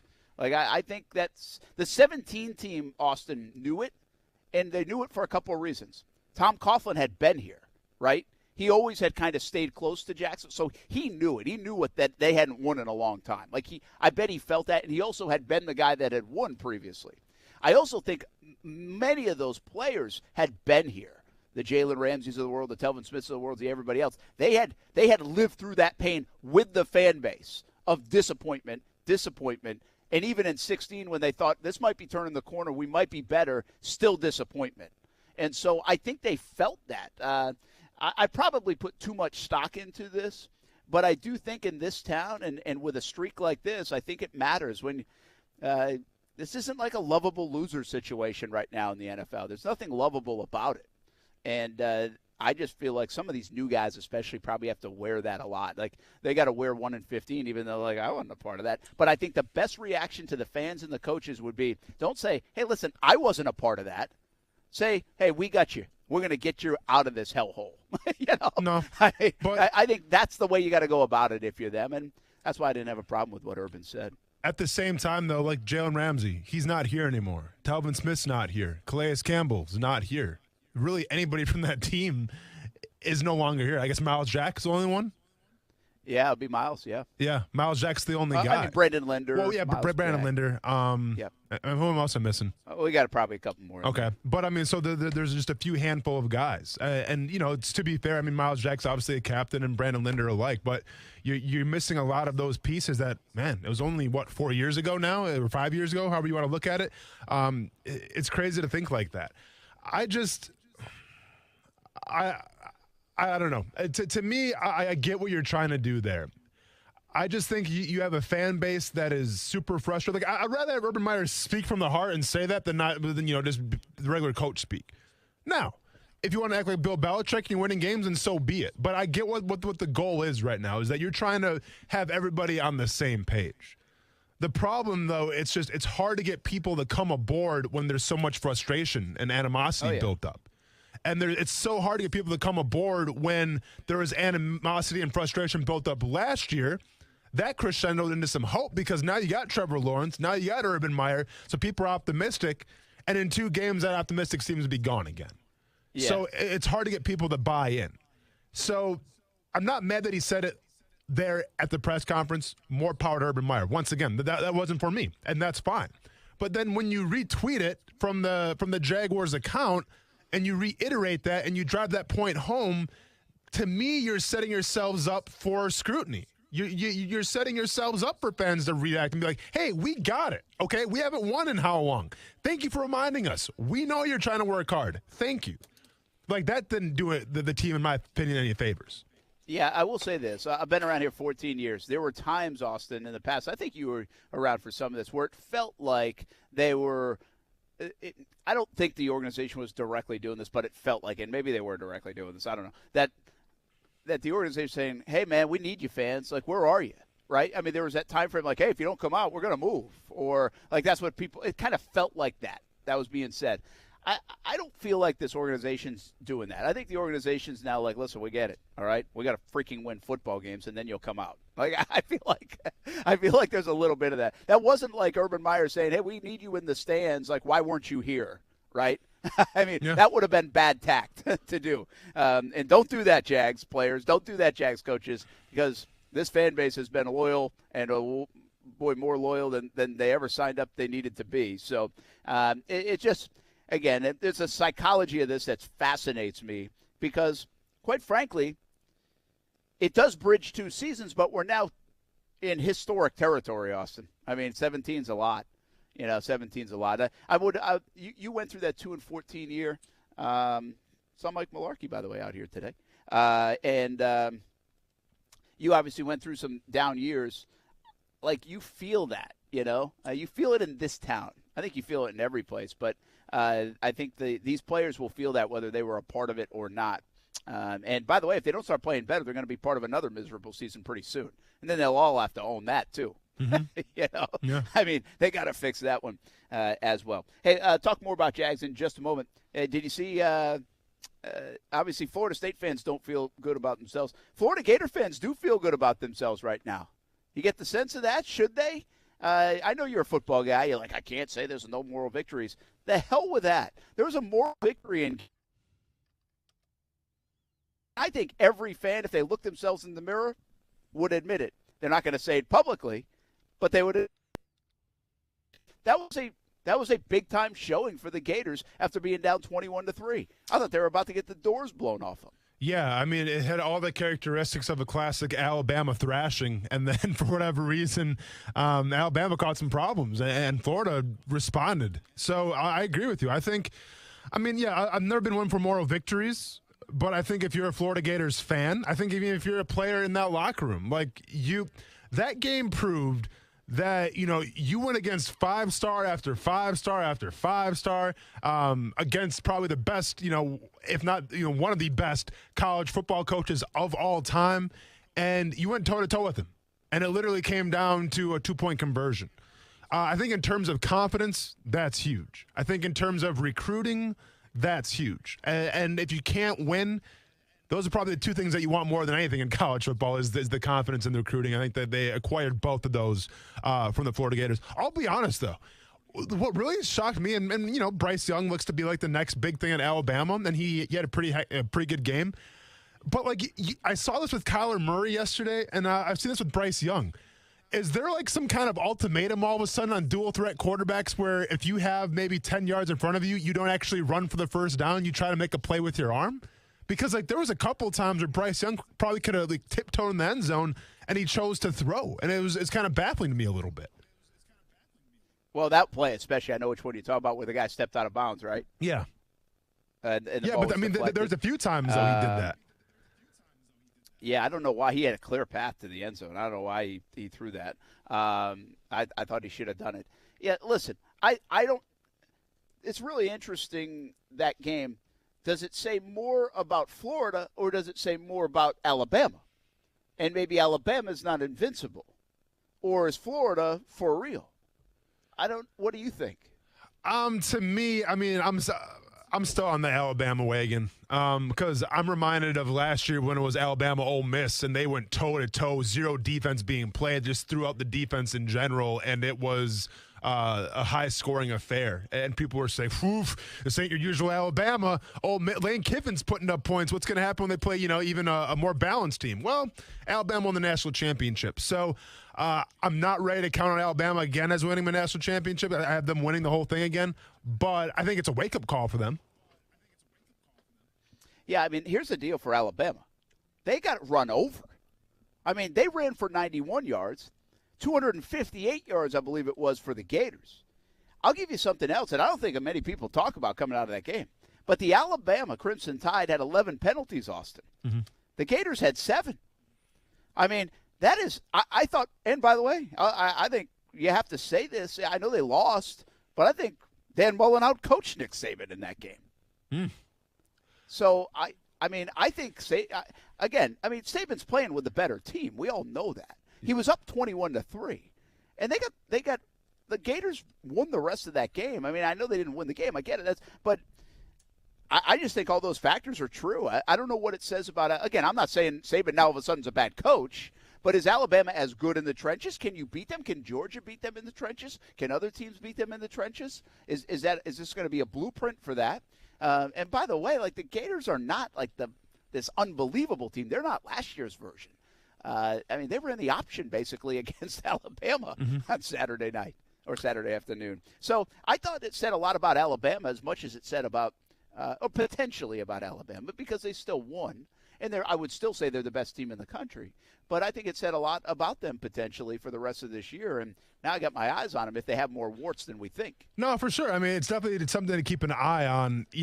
Shout out to the Swamp because they come out in full effect, and Urban Meyer even gave them props. In terms of all the false start penalties, especially when they're going in the drive, it was evident that the crowd got to that Alabama football team. Once again, I mean, in terms of being out coached, you can probably maybe make an argument for it. I probably would have called up a better play on that 2-point conversion, or at least reiterate, hey, either hand the ball off or keep it, but don't play pity pat with the football the whole time and blow your shot of winning the game. But I just think this to me is a game where Alabama has now. It's okay, we had that close call, and I feel like every single year teams have close calls. It's how do you respond when you have that close call? You went to Florida, played in a hostile environment. By the skin of your teeth, you somehow still won that game. I wonder now if it's they turn a page and it looks a lot better for Alabama. Make your point after, and you don't have to go for 2 there. Though that's a good point, too. Well, that's true, too. Yeah. And that's a Ponte Vedra kid, by the way, who's been a very good kicker for them. So, again, a lot to like if you're a Florida fan, and I have fun with it. I'm not a Gator fan. I'm not an anyone fan in college, but it's okay to say that was a big win. A big loss for them, a big moral victory kind of thing. It says where your program's at if you can hang with Alabama. When we thought Alabama, just last week, was going to be invincible, and all of a sudden, by the way, college football now looks so wide open. I mean, Ohio State struggled now, or it looked okay now for a few weeks in a row. Oklahoma continues to look okay. Oregon, they could be good. Good, Austin. I think this is going to be really interesting this college football season. It is pretty wide open, and you're only going to get a couple of real chances to see who's for real. Oh, I'll give you another, Clemson. I mean, Clemson hardly gets out of there with the win over Georgia Tech. I mean, these aren't the powerhouses of the last few years, I don't think. No, I agree. You could try to fault the Clemson game for the weather. I mean, it was sloppy, got delayed for 2 hours. I'm sure the field was in, horrible condition, but I get exactly what you're saying. There's not, Oklahoma's still up there. Yes, you saw the Alabama, Georgia for sure. That 4th spot, though, could be a tricky one coming down the wire as it sits right now. Yeah, it could be. By the way, that Penn State win was a big one. Some good college football on Saturday, and in the Swamp, the place was rocking. Now what for the Florida Gators? Here's the deal. Now what is they can't slip up. You can't look like that and then slip up. And it's really hard to find them a loss other than Georgia on their schedule. I mean, Georgia will be a big game in Jacksonville, but their schedule, Again, I mean, SEC, Austin, it just means more. Just means but more. It doesn't mean you have more good teams, like really good teams, because there are sure. a lot of bad teams in the SEC. Georgia was a 32-point favorite against South Carolina the other night. No, I hear you. But I hear you. But It's not like we got parity in the SEC. No, I got you. But at the same time, though, I mean, it just means more. It means more of your schools, from the division in the college football playoff. It looks like, because they're probably going to get 2 in the way it's looking. Because I'm not taking the ACC that seriously right now. Could. Pac, we'll see how the Pac-12 pans out, but yeah. And the Big 12 could. I mean, usually Pac-12 and Big 12 usually throw up all over themselves somewhere along the way. Oh yeah. It seems to work out that way. We'll be back, more NFL talk, and get back to the Jags as well. We're live at Golf Club at Southampton. Dream 18 Day here on a Monday. Thanks to everybody who helped play today, and now the rains are going to roll in shortly. But we got the golf in. We'll be back on ESPN 690.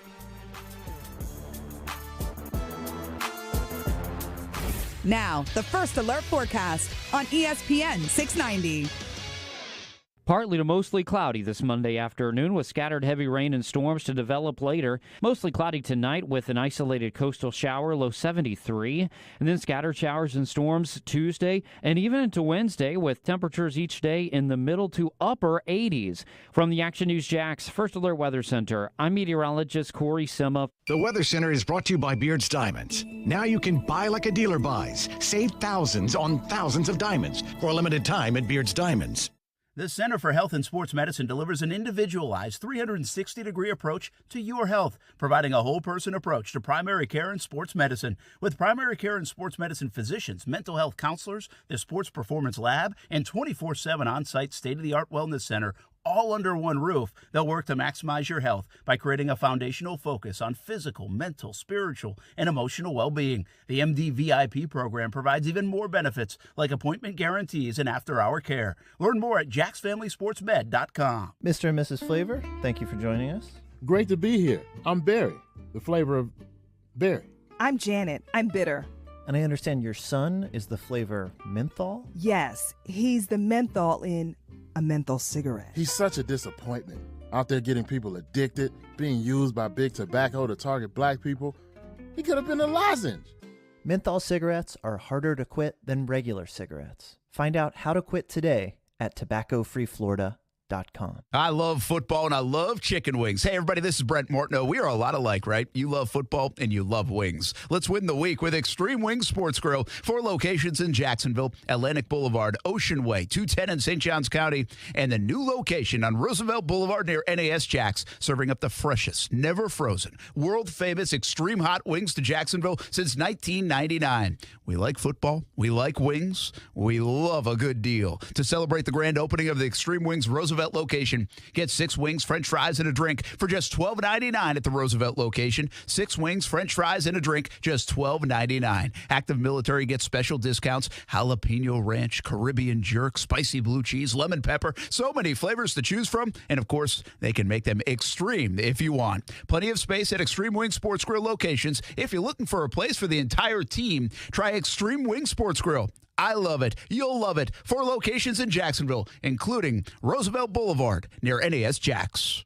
Are you an experienced diesel technician that's in fear of losing your job due to the recent vaccine mandates? Bobcat of Jacksonville is a family-owned, mandate-free employer offering great pay and benefits. Apply today at bobcatjax.com.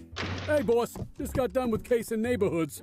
Hey, have you noticed more Safe Touch security signs in yards lately? No, I'll bet it's because of back to school. Back to school? Yeah. See, back in the old days, parents who worked in the afternoon had no idea when Junior got home from school, right? Yeah.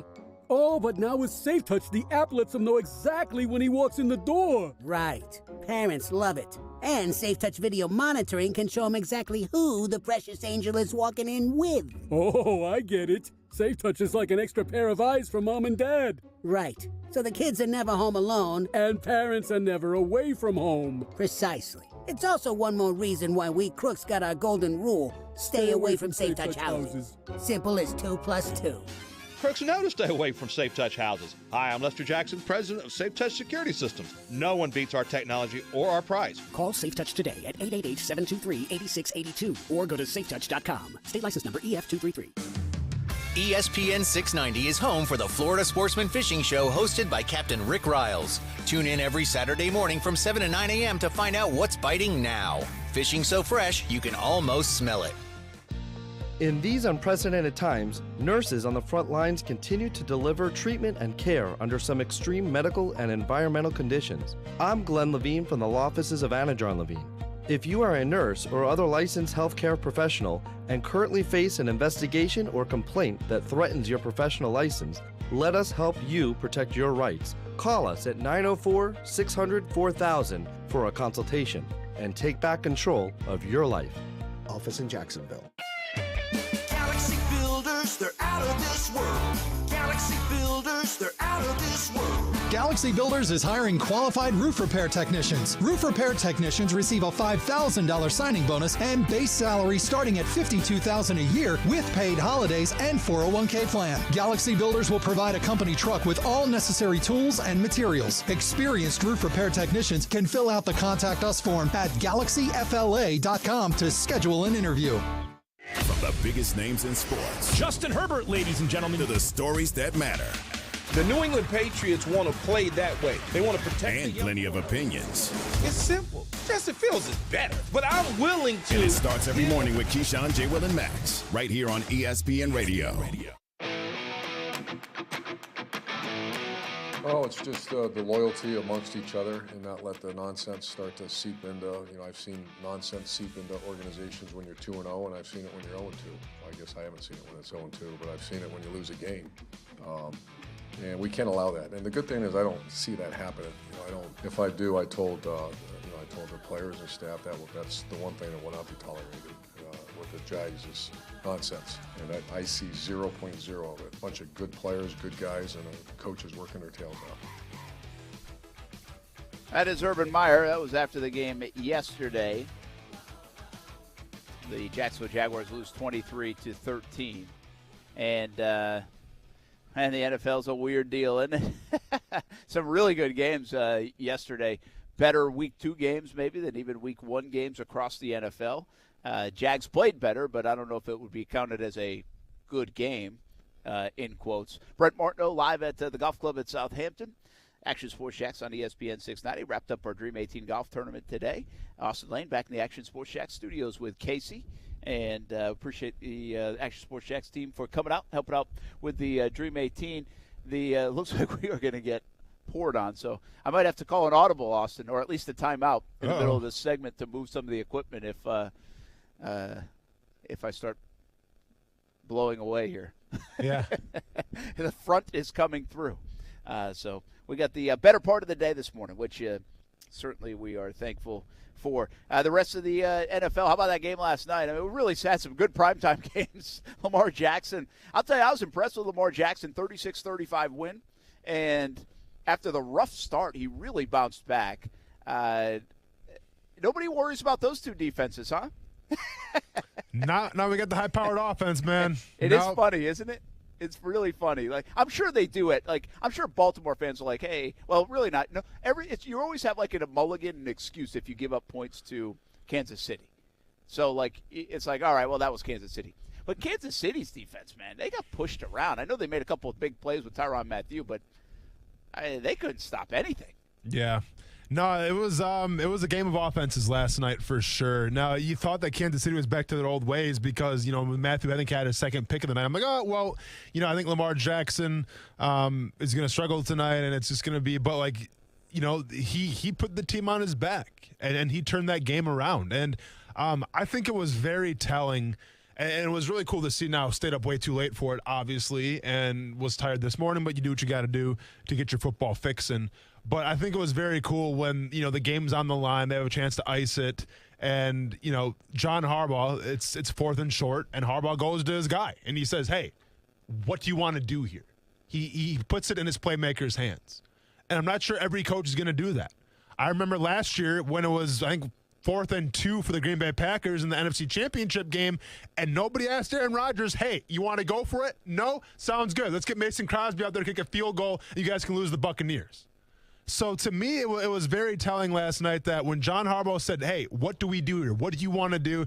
And keep in mind, this is Lamar Jackson. Now, I get it. You won an MVP, but you're still a young guy in this league, right? Yeah, I think you still have to earn some stripes. You still got to win some playoff games. But John Harbaugh put it in Lamar Jackson's hands. It paid off, and they won. And then I'll be honest, I was going for the Chiefs in sake of my picks, but it was cool. That was a cool moment to see. Yeah, I think that was a really wild moment because you know what it reminded me of? It's funny you brought up 4th and 2. It reminded me of Jalen Ramsey and Doug Marrone. Yeah. And that was a totally different situation because it's not like it was the end of the game. Hey, Jalen, what kind of play do you want to run, you know? Mm-hmm. But it was really – it brought me back to that. It's like, Jalen Ramsey wanted the challenge flag thrown in that situation. And that kind of set up this whole firestorm and demand to be traded and everything else that happened in that game. I mean, that was the jumping off point of that. And then you have a guy like Harbaugh say, hey, you want to go for it or not? I mean, hey, they're 0-1.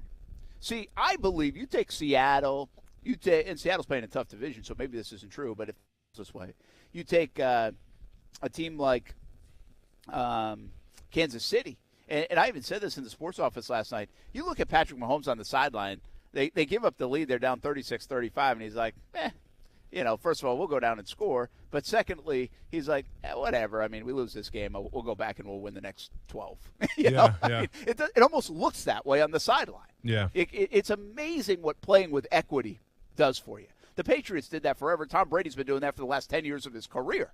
It puts you at an easy place.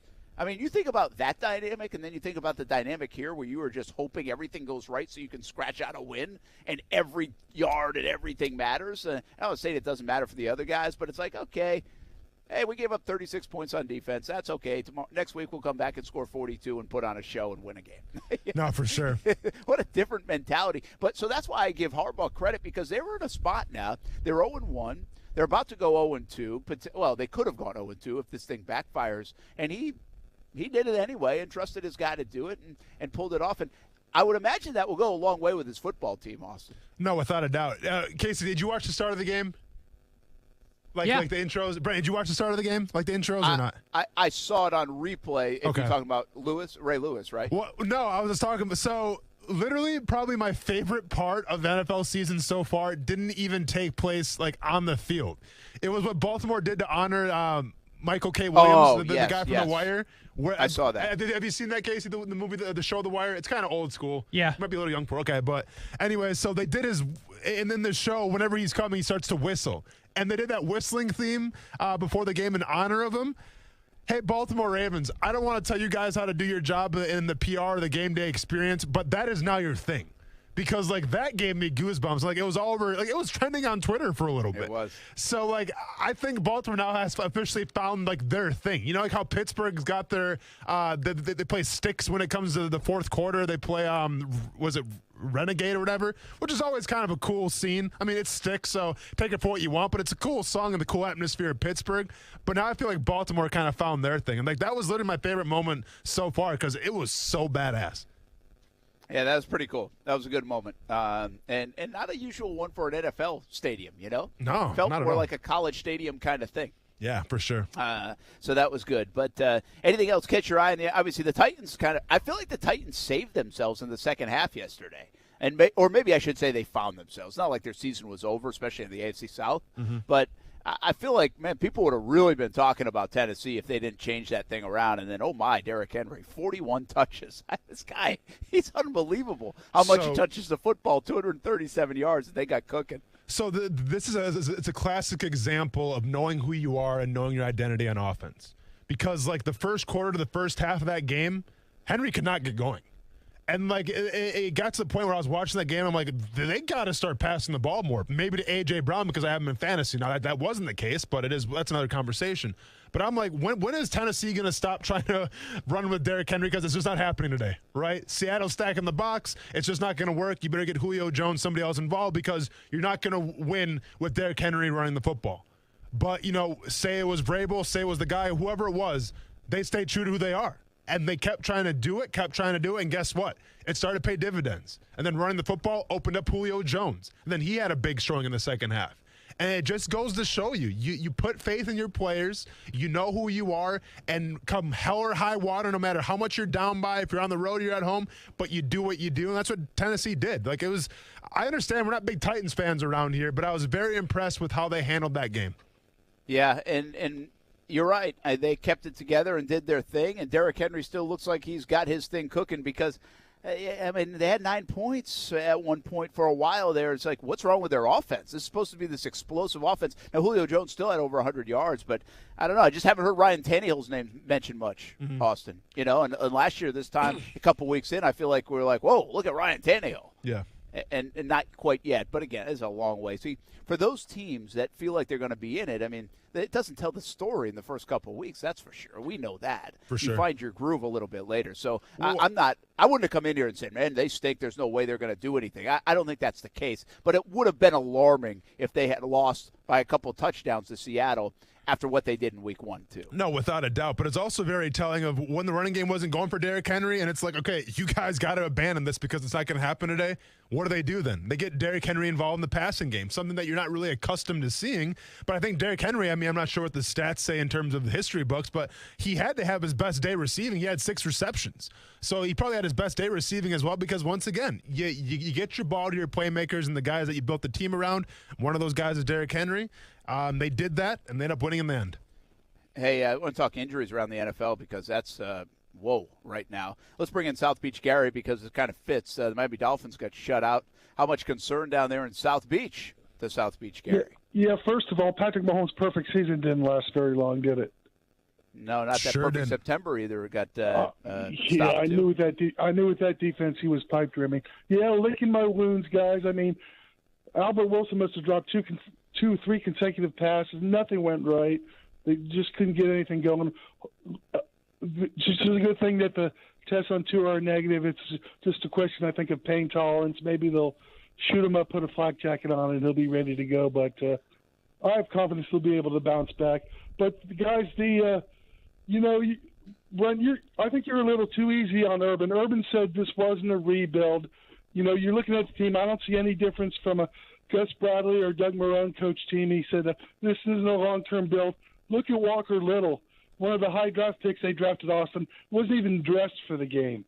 That means he hasn't even beat out Richardson for the backup on the team. It's just a constant.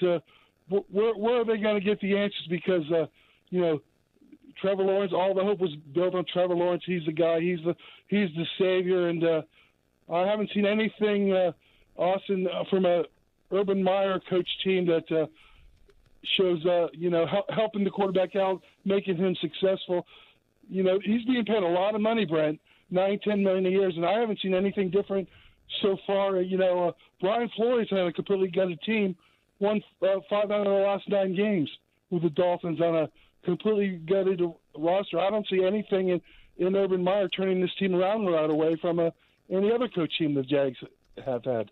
All right, South Beach guy, I appreciate the call. Can I just say, first of all, that I'm going to Google and I'm going to trademark, shoot him up and put a flak jacket on him right now? Yeah, We're that's making a rib T-shirts injury for you. We're making T-shirts off of that. I love that. That's a tough thing, by the way, too, play with a rib injury as a quarterback. Hey, and I don't want to question toughness, Brent, but wasn't broken, wasn't damaged cartilage, bruised. Gonna need you to stay in there. You know, maybe where's the Chargers doctor? don't do that, man. Yeah, don't know. I know. Maybe he was afraid. Yeah, no, that's a good point. That's a good point. Well, listen, I think I get what South Beach Gary's saying, and there's not great signs of this already. But nobody thought this was going to. Every coach is going to come in here, and that's part of the mentality. It's like, hey, I don't want it to be this long thing. We're going to turn around. We're going to win right now. I'm not going to fault Urban Meyer for saying, hey, we're going to win. We're winning right now. This is what we want to do. That's what they're trying to create. I mean, come on. That's that. But we also all know that this isn't a 12-win team, a 10-win team. Like, this isn't a 10, 12-win team, playoff team that's disappointing right now. This is a team that's probably still going to pick in the top 12 of the draft, even if things went right this year. So I think we have to keep that perspective. Now, is it worse than you thought it would be through 2 games? That's fair. I would say yes, it is. It's worse than I thought it would be. But I also don't know how good I thought it would be, Austin, in 2 games for the Jags. I mean, no, but we knew it wasn't going to turn on a dime. And to echo what South Beach Gary was saying, though, and I think he does bring up an interesting point in terms of Walker Little. Now, Walker Little's got placed on the COVID list, so that could have been a testament to why he wasn't suiting up. I just read that on John Shipley's Twitter. Walker Little placed on the COVID placed on reserve / COVID-19 list. So take that for how you want. But I think it's a valid question to ask. Okay, you win one game the prior year. Traditionally, when you pick first and you have these high draft picks, you have a lot of them, those guys are going to help you go on to the new season. Trevor Lawrence, obviously, starting quarterback. Travis Etienne, it was a rough break, ended up hurting his foot. He's out for the year. Okay, I mean, injuries happen, so be it. Tyson Campbell wasn't slated as a starting cornerback, but now with C.J. Henderson out, he's going to get some more playing time, depending how long C.J. is going to be out for. Walker Little hasn't played yet, or hasn't started yet, I should say. Andre Sisco hasn't started yet. Jay Tufele hasn't started yet. Jordan Smith, Luke Farrell, Jalen Campbell. So, I go on and on here. But the point is that only one guy out of that draft class has actually been a starter so far for this team. And this team is coming off one win. Does that worry you or not? Yeah, I think that's fair criticism. I really do. I don't have a defense of that. I think you're right. When you have that many picks, and by the way, Urban in his words said, these are going to be impact players that are drafted in the first 3 or 4 rounds. Well, they're not impacting anything except for the sideline. So, I mean, Trevor, of course, is. Yeah. But that was a given, I agree. Like Walker Little, I see what they did there, so I'm not like, wow, I can't believe he's not playing. But Sisco not being able to beat Wingard is a really good thing that I can't defend. But, right? Sure. And, Brent, you said it before. Like, it's one thing, like, we didn't foresee Sisco playing right away because he's coming off that injury, right? So we both thought, okay, well, maybe halfway through the season. But now that's not an excuse anymore. Yeah. He's just. So I agree. Yeah. I agree with you. I think now Etienne's lost. I mean, so there's some. But between free agents, which you brought up, and draft picks, like, if you're not making impact plays and they're not making a difference, then how different really are you? I think that's a fair question. They are very different at the quarterback position, I think. But with that difference and with that expectation and hopefully big things down the road comes some rookie blues sometimes, and we're seeing a little bit of that as well. More Jags talk, more NFL talk, more about the injuries. I want to get to that because, man, wow. We'll get on it on ESPN 690 from a rainy Southampton. It is pouring. I got to move. I'll be back on ESPN 690.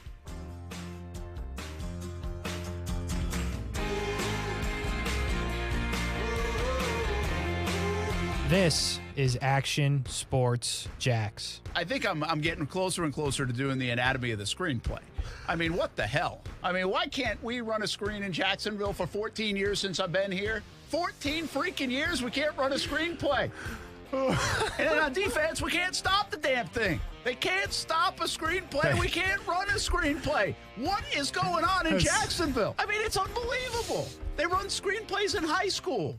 It's a new approach to healthcare. The Center for Health and Sports Medicine is built on the pillars of health: physical, mental, spiritual, and emotional, with primary care sports medicine physicians, mental health counselors, an advanced diagnostics lab for wellness and sports medicine, and 24/7 on-site state-of-the-art fitness facility, all under one roof. What does this mean for you? As a Center for Health and Sports Medicine patient, you'll receive medical care in a collaborative, proactive, goal-oriented manner. In other words, everything they do is centered around you. Learn more at jacksfamilysportsmed.com. Bono's Pit Barbecue. Yeah, it's good. It's more than food. It's about the flavor, the tradition. It's barbecue, and it's who we are at Bono's. Locally smoked since 1949. Almost 20 locations around Jacksonville. On the menu, smokehouse stackers, sandwiches, salads, sides, and Bono's family feast. Bono's Pit Barbecue. If you don't see a pit, it ain't legit. Authentic traditional Southern barbecue. Feel the flavor, feel the community. Bono's Pit Barbecue. Yeah, it's good. In college football, Goodyear knows a new season means new possibilities, where every Saturday is an opportunity on the road to greatness. No matter if you're out there playing your hardest or cheering the loudest from the sidelines, tailgating in the parking lot, or your favorite spot to watch the game, Goodyear knows passion is what drives us forward all the way to the playoffs. That's the road that moves us. Goodyear, more driven. 5G is here, but the big carriers want you to sign a pricey long-term contract to get in on the action. Well, no more, because Straight Talk Wireless has rolled out 5G coverage nationwide, with plans starting at just $35 a month with no contract. And get a Samsung Galaxy A32 5G for only $299, all on America's best networks. 5G coverage, 5G phones, less money. Straight Talk Wireless, no contract, no compromise. 5G capable device required, actual availability, coverage, and speed may vary. For 50 years, Taylor has been a leader in caring for the elderly. Providing quality, compassionate care has always been our mission. At Taylor Care Center and Taylor Manor, our recipe for success has always been our exceptional team. They work tirelessly to ensure that your family member gets the best care possible. When residents were not able to spend time with you and your family, our team stepped up to celebrate birthdays, anniversaries, and special occasions. Our dedicated staff is among the best in the business. Taylor Residents, providing safe, compassionate care every day. For the ones who know safety isn't a catchphrase, it's a culture. And the ones who help make sure everyone makes it home safe. For the safety-minded who watch everyone's backs, Grainger offers supplies and solutions for every industry, as well as safety assessments and training to keep your facilities safe and your people safer. Call, click Grainger.com, or just stop by. Grainger, for the ones who get it done. Here in the Sunshine State, more than 3 million men are over age 45, and over half suffer from ED or PE. Here's a message from Prime Men's Medical Center. I'm Dr. Brown. If you're having problems in the bedroom and pills like Viagra have let you down, you'll see results at Prime Men's Medical Center, guaranteed, or your exam is free. And it's affordable. Call 904-664-8217. Guaranteed results on your first visit or your exam is free. Call 904-664-8217. Is your home not feeling very new anymore? Sick of that pink bathroom tile, popcorn ceilings, a stove older than you are? Whether it's repairs or reno, finance it smart with a Honeydew HELOC from 1-to-1 Financial, Jacksonville's hometown credit union, where you can borrow up to 90% of your home's appraised value. You've got good taste, but your block counters ain't cheap. So get to work and open a Honeydew HELOC with 1-to-1 Financial. When you do, we'll send you a free handyman tool set to get started. Apply online at 121fcu.org. Federally insured by NCUA. Hey, it's Ariana Grande. And Blake Shelton. And I'm so excited to join The Voice this season. I'll put it on social media so everyone knows. Now get ready to hear the likes pouring in. Darn, the internet must be broken again. I'll just give it a try on mine, just in case. Huh. Guess they fixed the internet.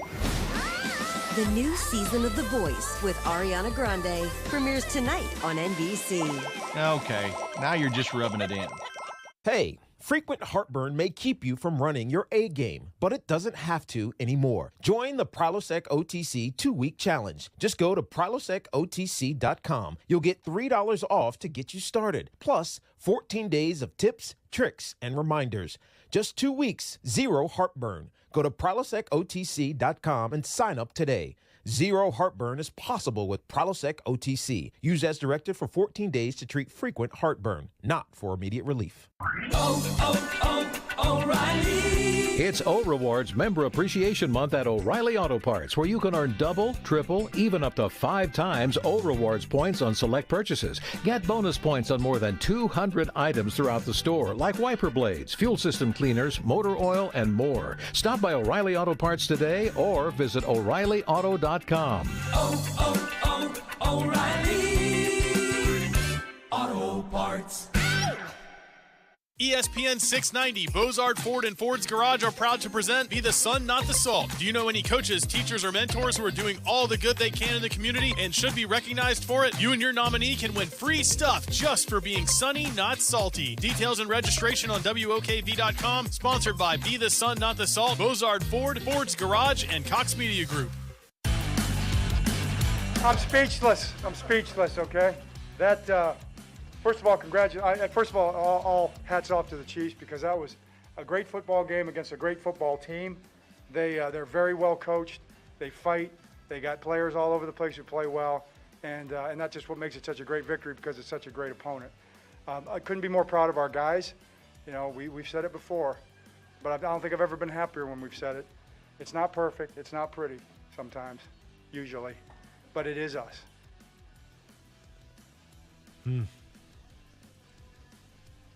That is John Harbaugh. And Lamar Jackson was pretty darn good yesterday after being pretty darn bad. And I thought it was going to be one of those games for Lamar Jackson. And then he rose to the occasion. Yeah, those guys there's a reason why they're in prime time. We talked about it last night. It's just like, it's fun to watch them, you know. It's fun to watch those teams play. It's you look around the NFL, also, it's hard. It's like, wow, how much longer do you get to that? Now, we can answer that question a little bit better potentially because of Trevor. If Trevor is it, well, then you can start doing everything else. Jags, for the last however many years, couldn't even compete with those kind of teams in terms of the fun and the electricity and the consistent winning because they didn't have that quarterback. Now, we'll see. Trevor might not be that guy, but if he is, well, that certainly helps you get there. But the Jags are still void of so many players, impact players like some of these teams have. It just feels like I don't watch a ton of football on Sunday, but then I watch highlights, and then I'm like catching like a little bit of the 4 o'clock games and then a little bit of that 8 o'clock game. And I'm like, guys are making plays. Like, you ask me who made an impact play, I say Josh Allen made a play. Josh Allen made a play the other day. Outside of that, I think guys caught balls that were routine balls because they get paid to be a wide receiver. I think guys ran it because, well, they get paid to run it. I think Trevor looks good throwing it from time to time. I can't tell you. I thought Cam Robinson missed a block that could have – James Robinson might still be running. I mean, I just don't see guys making plays, and that's been a constant for years around here. You got to make plays. That's why I do think it's a player's game. I mean, you've got to make the play. You got to go do something. Yeah. When we talk about the impact plays and you know, changing the momentum of a game, it's everything. And I don't think people realize just, you know, one sack fumble or one interception return for a touchdown like that can change the entire dynamic of a game. And in the first 2 games, you know, you've seen that for the bad. You've seen turnovers on the other end. But you haven't seen us, you know, creating those turnovers or getting those turnovers or making those impact plays. And to me, that's the difference right now. That's a spark. That's the kerosene that this team needs to really take off and have some more energy, I think. And you haven't seen that in the first 2 games. You just simply haven't. Yeah, bad teams don't make plays. Good teams make plays. Now, it should be fair to Jamal Agnew. He made a play. That was a nice run. Yeah, that was a nifty run. It's, you know, it's sad that, I mean, I completely forgot about that just because at that point it seemed like all was lost. But no, that is an impact play. Yes, you're right. Mean, you know, if that would happen in the first, second quarter, it may have been a different ball game. But no, truth be told, that was a fantastic play by Agnew. Beautiful run. Yeah, but I feel you, right? I mean, you were kind of like, okay, well, that was nice, but they're down 2 touchdowns, and now they're down 10 points because they didn't get the 2-point conversion. So how impactful in the game was it? Although I just thought it wasn't one of those straight line runs, you know, that you see on kickoff returns. Like, he had to make some moves and made that happen. And even at the end was able to get in. I thought that was pretty good stuff. And I kind of was wondering, okay, why was this the first free agent signing? and then he did that. I was like, all right, that's cool. Makes sense. Yeah, that's cool. Hey, football at 5 coming up. We talk more about the Jags. 300-yard passing games are just like, it's normal now, Austin. Everybody's doing it. Should we be bent out of shape about Teddy Bridgewater doing it? Or is it just everybody's going to do it, accept it? Football at 5 continues. Action Sports Jax on ESPN 690. Home of the Dream 18 right here at Golf Club at Southampton, which it's now pouring. But it didn't earlier today. We got it in. We'll be back on ESPN 690. Are you an experienced diesel technician that's in fear of losing your job due to the recent vaccine mandates? Bobcat of Jacksonville is a family-owned, mandate-free employer offering great pay and benefits. Apply today at bobcatjax.com. Just be confident. Community First makes smarter banking simple so you can relax, knowing you're managing your money the right way. Yours. Visit justbeyourself.com. Community First Credit Union. Just be yourself. Federally insured by NCUA. Are you bored from being bored? Then put a little excitement in your life in a great pre-owned from Arlington Toyota. Our friends over at Arlington have over 400 used available. 400! All makes and models. Plus, you get 30 days to love your purchase or exchange it. And if your Beacon score is from 450 to 850, almost everyone is approved. I'm excited. Are you excited? Then shop in person and online at arlingtontoyota.com today. Visit arlingtontoyota.com/September for full details. Massive increases in online ordering since the pandemic have sent demand for delivery truck drivers through the roof. And with that being said, the increased competition for those willing to be long-haul truckers has led to pay for drivers to be at an all-time high. Truck drivers are the glue that holds supply chains together, and no container, straight truck, or trailer moves without, at some point, a truck driver. So that means that right now there are high-paying job opportunities for people that are willing to get their Class A commercial driver's license, and J-Tech can help. J-Tech Institute's 4 or 8 week commercial truck driving and CDL program is helping students acquire the skills necessary to prepare for their CDL examination and to launch successful careers as commercial truck drivers. To learn more about J-Tech, visit jtech.org or call them at 904-483-9460. Ask for Hank to set up an appointment to tour the campus or get your questions answered. That's 904-483-9460 or visit jtech.org. The Center for Health and Sports Medicine delivers an individualized 360-degree approach to your health, providing a whole-person approach to primary care and sports medicine. With primary care and sports medicine physicians, mental health counselors, the sports performance lab, and 24/7 on-site state-of-the-art wellness center, all under one roof, they'll work to maximize your health by creating a foundational focus on physical, mental, spiritual, and emotional well-being. The MD VIP program provides even more benefits like appointment guarantees and after-hour care. Learn more at jacksfamilysportsmed.com. Quitting tobacco isn't easy. In all honesty, it's a very hard thing to do. The good news is, Tobacco-Free Florida is here to help you quit your way. When you call Tobacco-Free Florida's phone quit service at 1-877-YOU-CAN-NOW, you'll connect to a quit coach who will help you assess your addiction. You may also qualify for free nicotine patches or gum. So call us at 1-877-YOU-CAN-NOW to double your chances of success. No judgments, just help. ESPN 690 is home for the Florida Sportsman Fishing Show hosted by Captain Rick Riles. Tune in every Saturday morning from 7 to 9 a.m. to find out what's biting now. Fishing so fresh, you can almost smell it. Broadcasting live from the ESPN 690 Anajar and Levine studios. Anajar and Levine Accident Attorneys. Call 904-600-4000. That's 904-600-4000. ESPN 690. Jacksonville's home for ESPN Radio. WOKV Jacksonville. Listen live everywhere you go on ESPN690.com. ESPN 690, a Cox Media Group station. I'm Christine Lisi. Breaking news on Carson Wentz. The Colts quarterback has sprains to both ankles, according to Coach Frank Reich. He's uncertain Sunday against the Titans. ESPN's Adam Schefter reporting follow-up x-rays on Dolphins QB Tua Tagovailoa's rib injury were negative. Whether he plays will be based on his pain tolerance. Following a misunderstanding of a question at his press conference today, Bears coach Matt Nagy clarified that Andy Dalton is their starting quarterback as long as he's healthy. Dalton injured his knee yesterday, was replaced by rookie Justin Fields. The right call for Nagy, make the change to Fields, believes ESPN's Ryan Clark. He's going to make mistakes, but he's going to make plays too. And he's going to make plays that you can't coach. He's going to be the things that you wanted Mitchell Trubisky to be for you that he couldn't. And I think Justin Fields can do that. And the one thing I left yesterday or when I watched the film was, you know what? Dude is fearless, right? There isn't a throw that he doesn't believe he can't make because he can make them all. Ryan Clark on Greeny with Mike Greenberg. NFL Week 2 finishes up tonight with the Packers and Lions on Monday Night Football, 8:15 Eastern on ESPN TV as well as ESPN2. Dell's semi-annual sale delivers unmatched productivity and play. Right now, save what Dell employees save with 17% off leading XPS and Alienware computers powered by Intel Core processors. Visit Dell.com/semi-annual or call 800-BY-DELL. That's 800-BY-DELL. Broadcasting live from the ESPN 690 Anajar and Levine studios. This is Action Sports Jacks on ESPN 690 with Brent Martineau and Austin Lane. It's hard. We gotta, we got his back, he's got our back, and we all just gotta get better. It's not one certain thing. It's just all of us continuing to play well. All of us are having bright spots throughout the games, but just play after play, being consistent. Well, that is Trevor Lawrence, of course. He had a couple bright spots, but overall not a good performance with 2 more interceptions, pacing in a bad way with 5 picks in his first 2 games. And really, I don't know if anybody would mind the interceptions. They just couldn't move the ball after that. So when you get stuck in neutral or even reverse and you're making mistakes, well, that's problematic.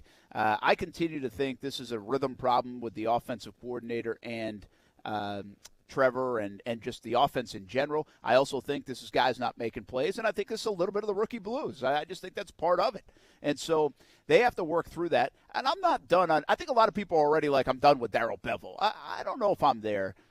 It's just a weird dynamic for me because they're passing it more than they're running it, which seems weird. Fans would call for that down like years ago. Yet everyone you talk to, Austin, says, run the football. Help the eye out. Run the football. Urban Meyer said, I talked to Joe Burrow this year. He said, if you could give one piece of advice for Trevor, what would you do? Run the football. And the Jaguars come out with 51 passes, and they're still not running the football. They're just not running the football enough. It's a crazy thing. You say it all the time, man. Run the football, stop the run.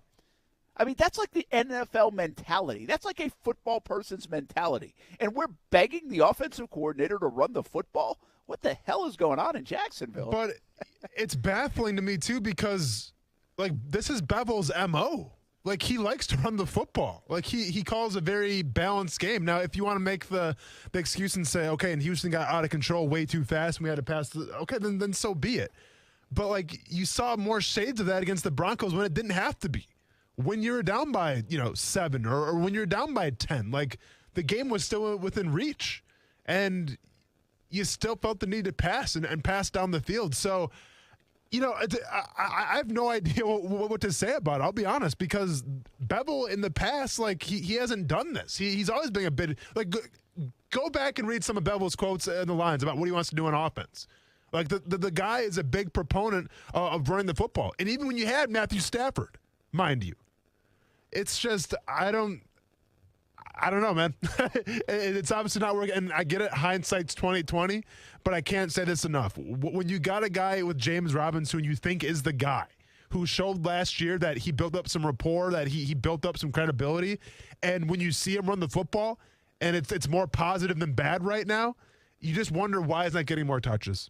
Yeah. Hey, what in the world is going on social media right now, on Twitter? I mean, the Atlanta Falcons tweeted something. Then the Jaguars tweeted something. And then now the Arizona Cardinals are tweeting something. Give me the origin of this, and you interpret, because I, quite frankly, haven't had time to interpret what all this means. Oh, Casey, you see what you started? I didn't want to go here, but okay. Let's. Did the Jags Brent, just mess up social media again? I mean, Brent, you know me, man, right?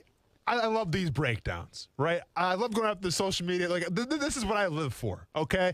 I go to bed early for this type of stuff to get up the next morning and do this, right? So me, of all people, should be excited to do this, correct? Would you agree? I think so. I would think spoiler you'd be alert, ready to roll. I'm not that hyped, all right? Because I don't know what's going on. So, okay. So, obviously last night the Jaguars put out the whole quote about, we're going to work hard and all that stuff, right? I mean, I don't want to repeat it. It's only going to make me upset, and I don't want my friends in Wisconsin who are watching this to make fun of me once again. But the quote was somewhere along the lines of, here, let me find it real quick because it's pertaining to the story. They said, hang in there with us. We're going to get better. The one thing about Jacksonville in the 904, go to sleep knowing there's not going to be in any group working harder to get this thing flipped. And right, that was a quote from Urban Meyer. The Jaguars Twitter team retweeted it, put a nice picture, a nice, frame, whatever you want to call it. So be it. Well, an hour ago, the Atlanta Falcons said, we're not where we want to be right now, but there's plenty of football left to be played. And then they had the exact kind of same font and everything. And it said, you don't want to be in the sport where we are. That's reality. But we have 15 more to go. We have to put ourselves in a spot to go win a football game. Okay. So Atlanta tweeted that an hour ago. Jacksonville, because I guess now we're in the business of being petty when we're 0-2, said, and I quote, we lost 17 in a row. Hey, can I copy your homework? Yeah, fam, just switch it up a bit. Now, I don't know if this is pertaining to, the header that was used. I don't know if you're pertaining to the fact that the Falcons are 0-2 and so are the Jaguars.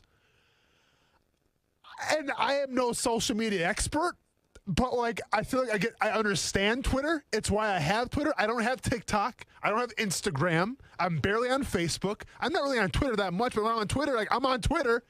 I feel like the last thing you want to do right now is crack jokes to another 0-2 team. Maybe I'm not. I mean, am I out of line? Yeah, probably not. I mean, was this like was this kind of like, hey, we're in the same boat? Or was it more like you're stealing what we tried to tweet? Like the look of it? Brent, let me ask you this question. Does it matter, though? I mean, by the way. Hey, the fact that you're asking that question, does it matter? If we have to deep dive, then, yeah, you're probably right. I understand there, and listen, there's a lot of season to go for this team, and yeah, you think it's going to get better for sure. We can all be hopeful with that. Let's be honest. It's all we have left to cling on to right now is Trevor Lawrence can be better, Urban Meyer can be better. Yes. Okay. And I think that goes for the social media team as well. Okay. Hopefully they can be better. But I'm going to be honest, Brent, and this is me being 100% candid and truthful. 2 more of these tweets where you're petty when you're 0-2, 2 more of these, mark my words, I'm going to freak out, number 1, and I'm going to put a DM to Dilla, and we will stage a coup. A coup. Is it a coup? A coup? A coup. A coup. It's a coup. Yeah. Okay. Definitely not a coup. Because probably not a Q. Because I've seen V for Vendetta like 25 times. I know how it works. Okay? And we'll get out our Guy Fawkes masks or whatever, and we'll stage a coup. I don't want to have to do that. All right? I don't think Dilla wants to have to do that. But we're getting to the point, and we're 2 games into the season. I'm just saying. Yeah, just stay off. Stay off. And then this week's opponent, Arizona, jumps in. Oh, yeah. The best part. My bad. I'm sorry. I got so upset. I didn't even say the best part. So then the Arizona Cardinals, because, hey, when you're 2-0, when you got Kyler Murray, when you've been throwing touchdowns for a while, they say, in the same header, once again, same font, I love this team, 2-0, 1-0 every day. And boom. You know? It's almost like when my son has a friend over and they're like arguing like who's the best. Hey, and then I walk in, it's like doesn't really matter, does it? Because this cartoon's the best, right? Because I grew up on that's what the Arizona Cardinals are right now. They're the chaperone, they're the adult. They're coming in and saying, "Hey, turn down that noise. You guys are both 0-2." How scared should we be of Kyler Murray on Sunday? Like, hey, this is gonna be fun to watch, or oh my gosh, close your eyes. I mean. You're starting to I feel like I'm diving into insanity right now because like we go from there where I'm frustrated about that and now we have the question of Kyler Murray. Let's be honest. Tyrod Taylor, Teddy Bridgewater, they're in their own class. Kyler Murray, I think anybody agrees with me here, is in a class, at least a couple classes above that. So truthfully, I think Kyler Murray could have a field day because if you look at their skill positions too, and like I said, I was worried about the Denver Broncos receiving threats. I should have said Cortland Sutton. I mean, I should have said that. I didn't have to say anybody else. But when you see guys like DeAndre Hopkins, when you see guys like, A.J. Green, Rondale Moore now out of nowhere having over 100 yards, and you have Chase Edmonds in the backfield toting the rock, I'll be honest, Brenda, I'm pretty worried about this team. Yeah, Rondale Moore, by the way, I don't think there was anybody in the state of Arizona near him on the one play. Yeah. No, you're not wrong. How wide open he was. You're not wrong. And he's so shifty, and they got another shifty, speedy guy. And Murray is, it's every day he does, every Sunday he does something that's just dancing around the pocket. And he threw a couple picks as well. But he threw for 400 yards, man. 400 yards. Mm-hmm. This is a tough one coming in. They're just at a different time, a different part of. They're all in, right? They're going after it. They're getting these guys, A.J. Green and J.J. Watt, and Chandler Jones has been good for them. They already have. They went and got DeAndre Hopkins. They are about as all in as you can get. They feel all in like Tennessee, right? Yeah. Like Tennessee's kind of knocked down the door, been like, all right, we're going to go for it. We're going to try to win this thing. They've been closer. Arizona, the problem with Arizona, they're just playing in this division. It's so hard. I think they're going to finish last in the division. I might be wrong, and that's not a knock on them. I just think the rest of the division's so good. Yeah. But it could be This is not a good matchup for a team that's trying to find themselves to a team that kind of knows what they are right now and is really difficult to defend. Although, I say that, Austin, and Minnesota's kind of a lost football team, too, most of the time, and they should have beat them. Well, and that's it with Minnesota. Minnesota's 0-2 right now, and they lost 2 heartbreakers. Yeah. They could very easily be 2-0, and my wild card team would be justified. But once again, it's the Minnesota Vikings. They break my heart. They do every single year. I got to stop picking them. That's my fault. But that just it goes to show you, though, it's the parity, Brent. It's the parity of the NFL where, on paper, Minnesota 0-2. Yeah, they're not that good of a team. Well, they have a high explosive offense. Dalvin Cook got hurt yesterday, but I think he's going to be okay going forward. Like, they have the components to compete. They just had a couple bad breaks go their way. So, if we were talking about Kyler Murray and the Cardinals coming to town, I guess, it's explosive plays, number one. It's J.J. Watt. Like you said, it's Chandler Jones, obviously, in the backfield. Isaiah Simmons. It's just you got to limit the explosive plays, right? Bend but don't break on defense, and you got to get some kind of continuity going on offense to even stand a chance, because, once again, I think this Cardinals team, they're a step above the Texans, even though Texans almost beat the Cleveland Browns. And they're also a step above the Denver Broncos as well, even though Denver Broncos now are 2-0. I would agree with that, by the way. I would definitely agree with that. Hey, are we being a little too hard on Josh Lambo? I mean, Josh Lambo did not miss a kick in his kicking career in Jacksonville until yesterday. He missed a 52-yarder and a 48-yarder. If you go for the season, it's a 52, a 48, and a 55. I've been harsh on him because I think, hey, this is what I'm talking about when other players, veteran players, if you want your rookie to succeed, if you want this thing to work, if you want it to flip, if you want to make a play like we're talking about, bad teams don't make plays. Good teams do make plays. Well, kickers make field goals if you're pretty good. And sometimes even bad teams make field goals. The Jags haven't made a field goal. I mean, they can't kick a field goal right now. Now, 55, 52, 48, I get it. So I ask, are we being a little too harsh on the guy who didn't miss a kick in Jacksonville? He was 42 for 42 going into that thing, and he was terrific before the injury. Or are we justified in wondering, is the time short for your $3.5 million kicker, Josh Lambo? So, this is an interesting situation that the Jaguars find themselves in now with Josh Lambo.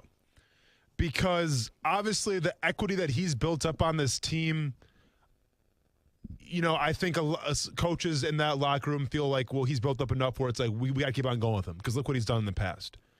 Okay, I get that. But at the same time, the message has been every guy's got to compete. It's not what you've done in the past. It's what you can do for me now. I mean, I think Jared Wilson's a classic example of that.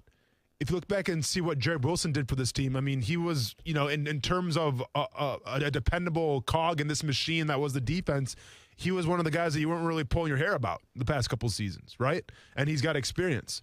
Well, they let Jared Wilson go. With Josh Lambo, yes, he, all the numbers, all the records, all that stuff, he never missed a kick at home, all that, okay, great.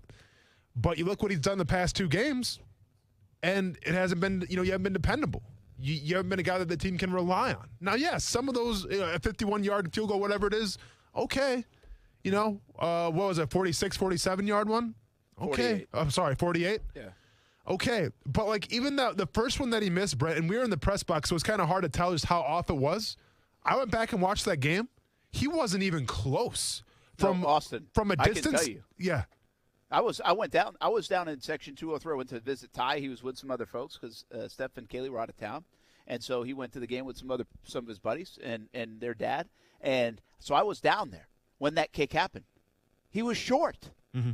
He was 51, 52 yards, and it was going to be short. Now he missed to the right, but it wasn't going to clear the crossbar.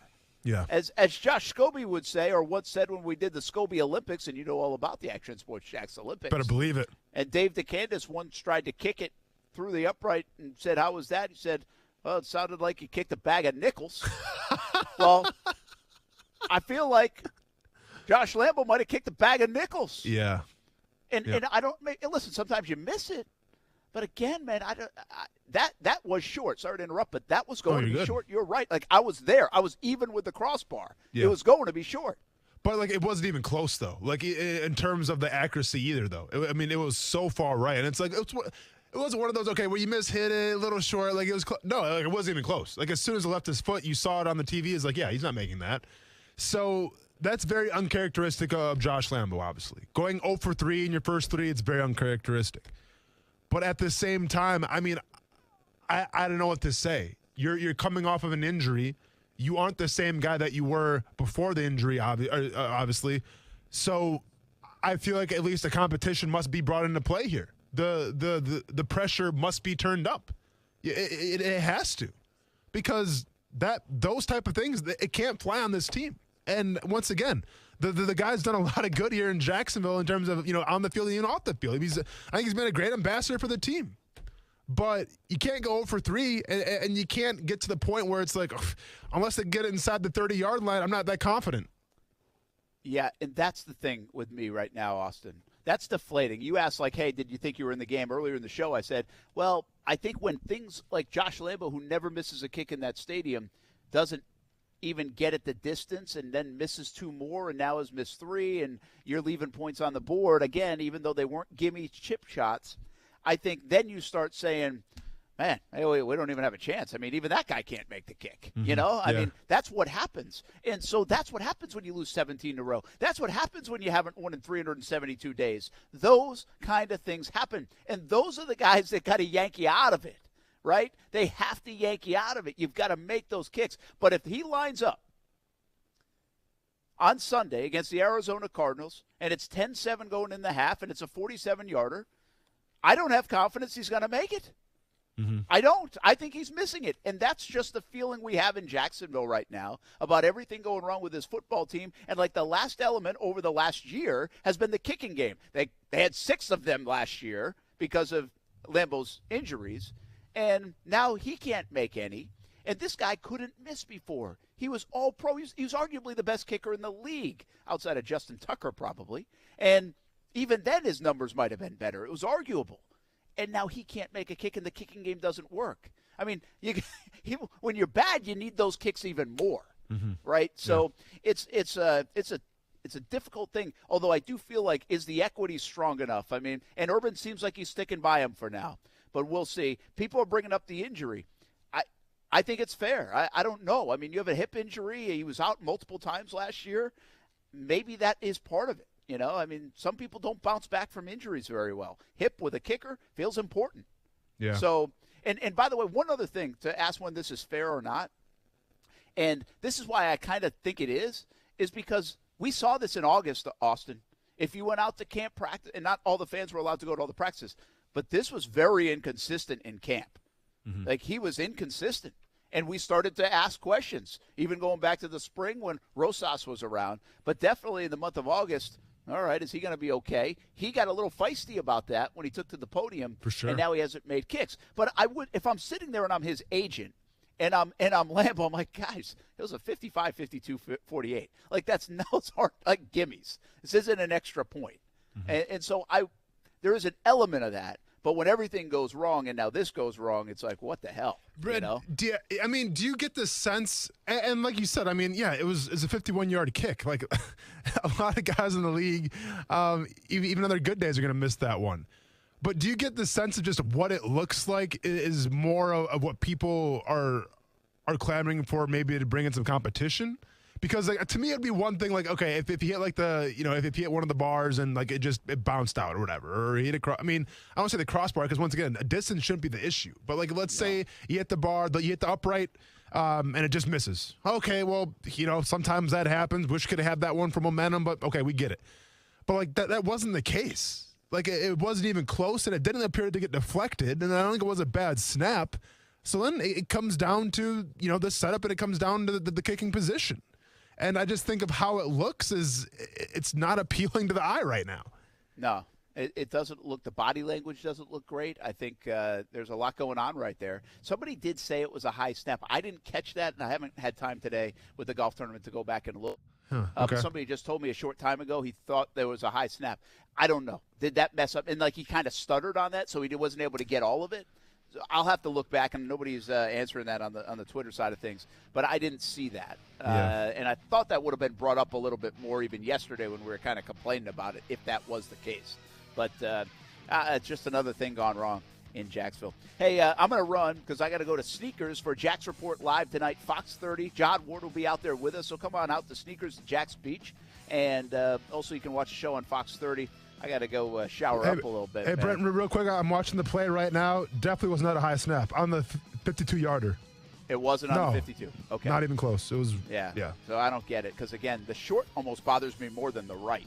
Yeah. It just seemed like a total mishit. Yeah. So we'll see. But, hey, big thanks to everybody here at the Golf Club at Southampton, everybody that helped out. Also, Cadillac, our title sponsor, law offices of Ron Scholes, Jacksonville Giants, Best Bet, Florida, Georgia Windows and Doors, all the vendors. Man, we had a lot of fun out here today. Jacksonville Sports Photography, Jeff Gubb. We had a 360 machine out here, which was cool with Jack's 360. Check those guys out. Jack's Craft Brewery, or beer, over in Mandarin. A lot of fun stuff out here. Follow me on Twitter. We'll share some of the sights and sounds of the day. And we had a blast raising money for North Florida Junior Golf Foundation and St. Michael's Soldiers. Once again, big thanks to everybody here at Southampton. Austin's got it the rest of the way. Yep. We'll be at Top Golf tomorrow, by the way. So come on out to Top Golf. We'll talk some more football. The two of us, Austin, talk some more when we come back, probably about his golf picks. Well, I was going to say, when we come back here, let's talk about the Fortnite Championships going on at the North Course. So let's go ahead and break that down. We all had our picks. I haven't seen the scores yet. I wonder how they panned out. It's Tune a in good next. time for me to leave. Austin, Casey, you might want to leave too. I'll just do the show. Is that an option? Man. It's all good. Casey, get ready for this one. We'll be back on ESPN 690. Now, the First Alert Forecast on ESPN 690. Tracking some locally heavy showers, even a few rumbles of thunder this evening. Then mostly cloudy skies overnight, a lingering shower, and temperatures dip down to the 70s. From the Action News Jax First Alert Weather Center, I'm meteorologist Garrett Biedenball. The Weather Center is brought to you by Beard's Diamonds. Now you can buy like a dealer buys. Save thousands on thousands of diamonds for a limited time at Beard's Diamonds. For the ones going above and beyond. For the ones reaching out, helping out, and lending a hand. For the ones people count on. You can count on Grainger. Grainger offers supplies and solutions for every industry. Backed by 24/7 customer support and specialists to help with hard-to-find products. Because you've got everyone's back. We've got yours. Call, click Grainger.com, or just stop by. Grainger, for the ones who get it done. All across the nation, we are here for our communities.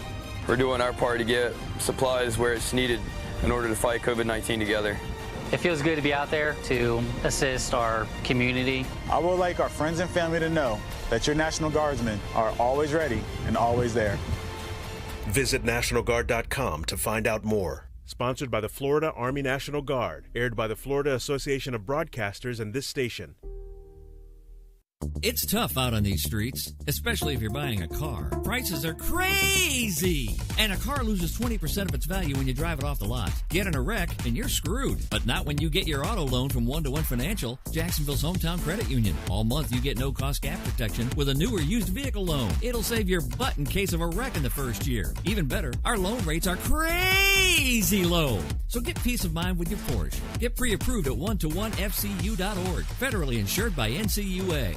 When you think about Jacksonville, you think about a city that is surrounded by water. And being by water afforded Jacksonville to have one of the largest container ports in the entire country. And another fun fact that RV sales are at an all-time high right now. But what does this all mean? What am I getting at? It means that there's high-paying jobs available for those that know the ins and outs of the marine side and of the land side of recreational vehicles. And this is where JTech comes into play. JTech offers a program where you can learn about the diagnostic procedures and effective repair methods of a variety of recreational vehicles, including motorhomes and RVs, power boats, jet skis, diesel and gasoline, outboard and inboards, and much more. And they also help prepare students to take the Yamaha certification exam, which is required in the Marine Maintenance Certification Program. To learn more about JTech, visit jtech.org or call them at 904-483-9460. Ask for Hank to set up an appointment to tour the campus or get your questions answered. That's 904-483-9460 or visit jtech.org.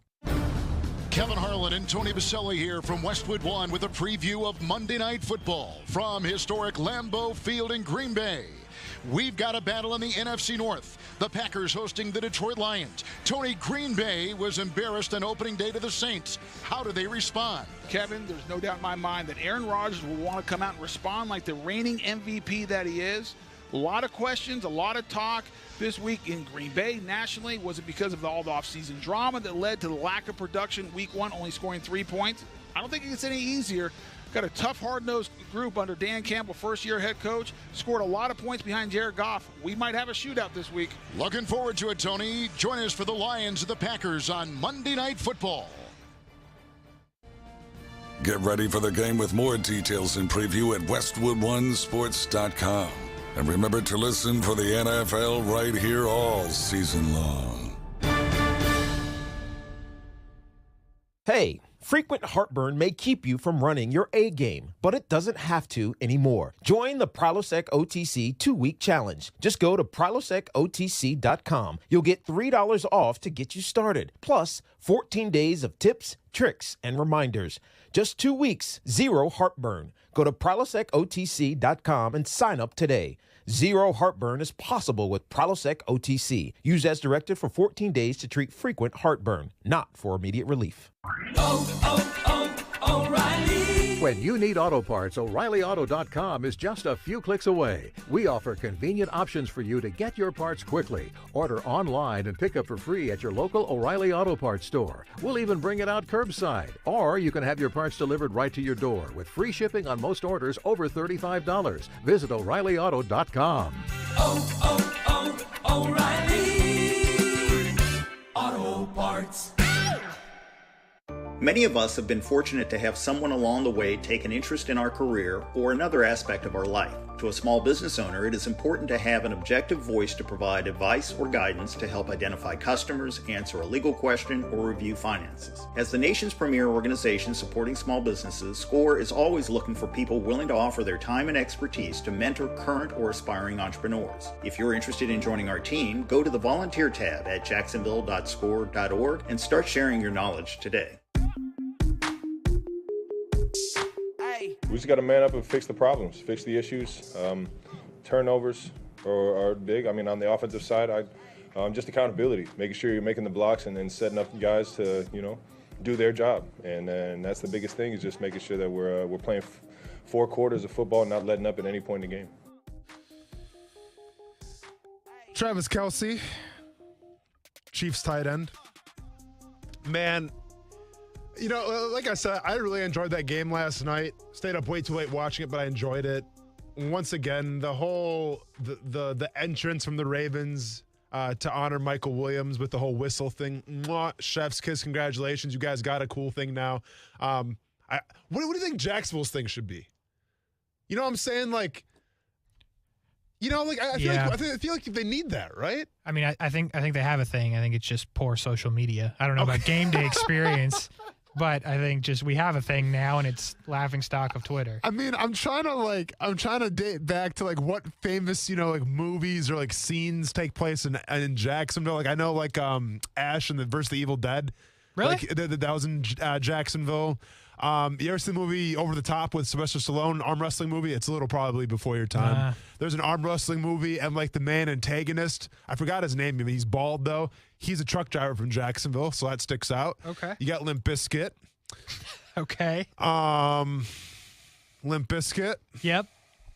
So yeah, I don't know. Hopefully they can come up with something, man. Because like I said, when you start winning and when you start becoming the brand, those kind of things are important. And obviously we're it seems like we're a very long ways away from talking about branding and what's cool and what's not, because, well, let's be honest, you got to win some games first. But those would be fun conversations to have one day, Casey. Maybe. And I look forward to that.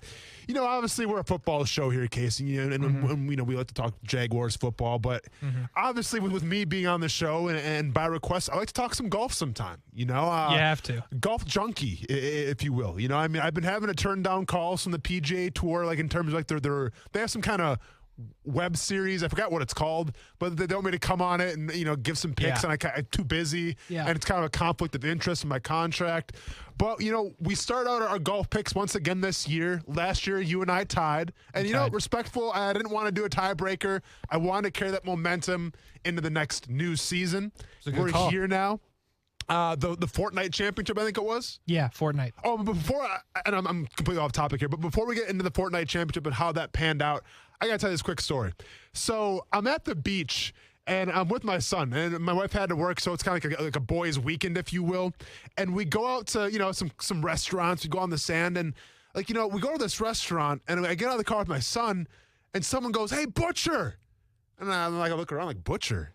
And they go, "Hey, Butcher!" And they're talking to me. I'm like, all right, I just kind of wave at them like, I don't know where Butcher came from, whatever. So, we get our food and everything like that. We get in the car, and so then he was being a good boy, so I get him a toy, right? So we go to Target, get him a toy, and I'm picking out the toy, and once again, someone else goes, "What's up, Butcher?"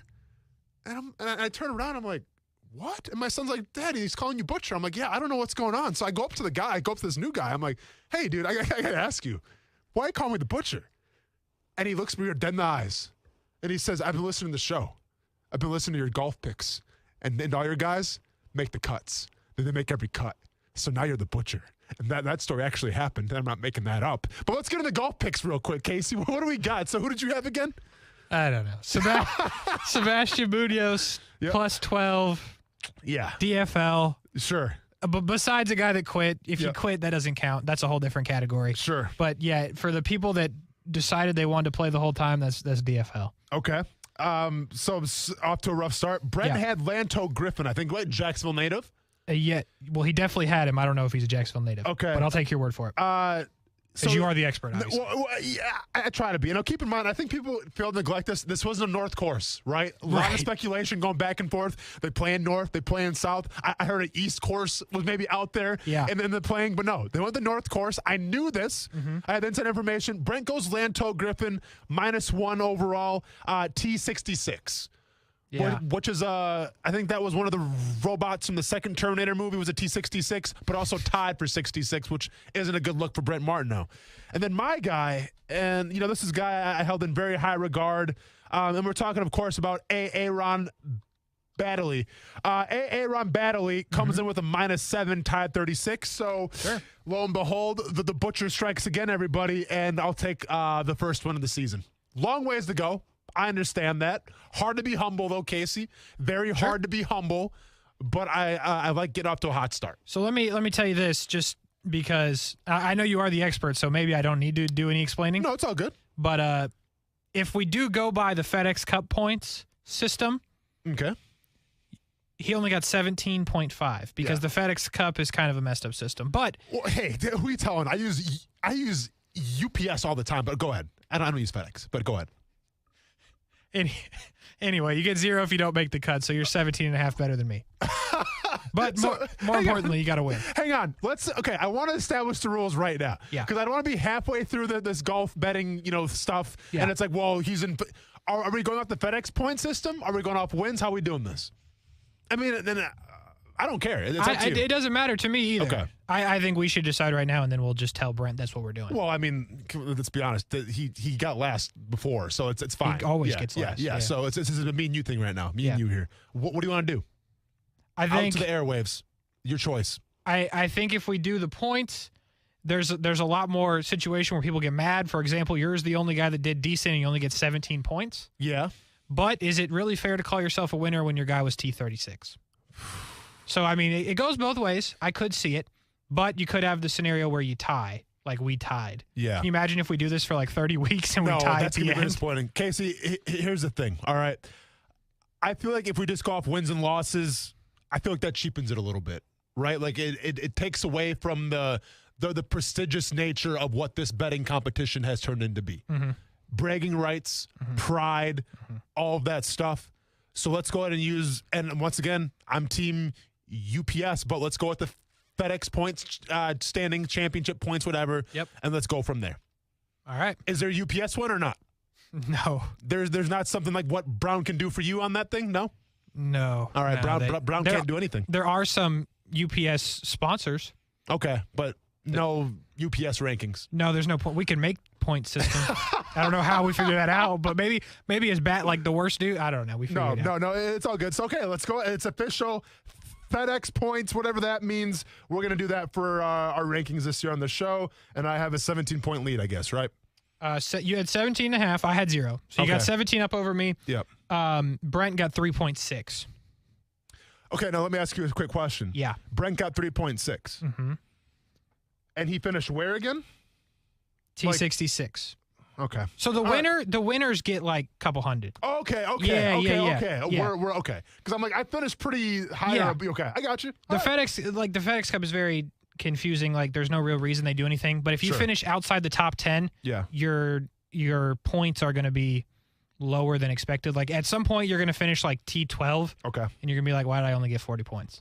Gotcha. Okay, so let's go ahead and shift off from that, and then let's go and shift on to something else. I'm a little more frustrated at this part because, you know me, Casey, I don't like to lose in fantasy football, right? I take it way too seriously.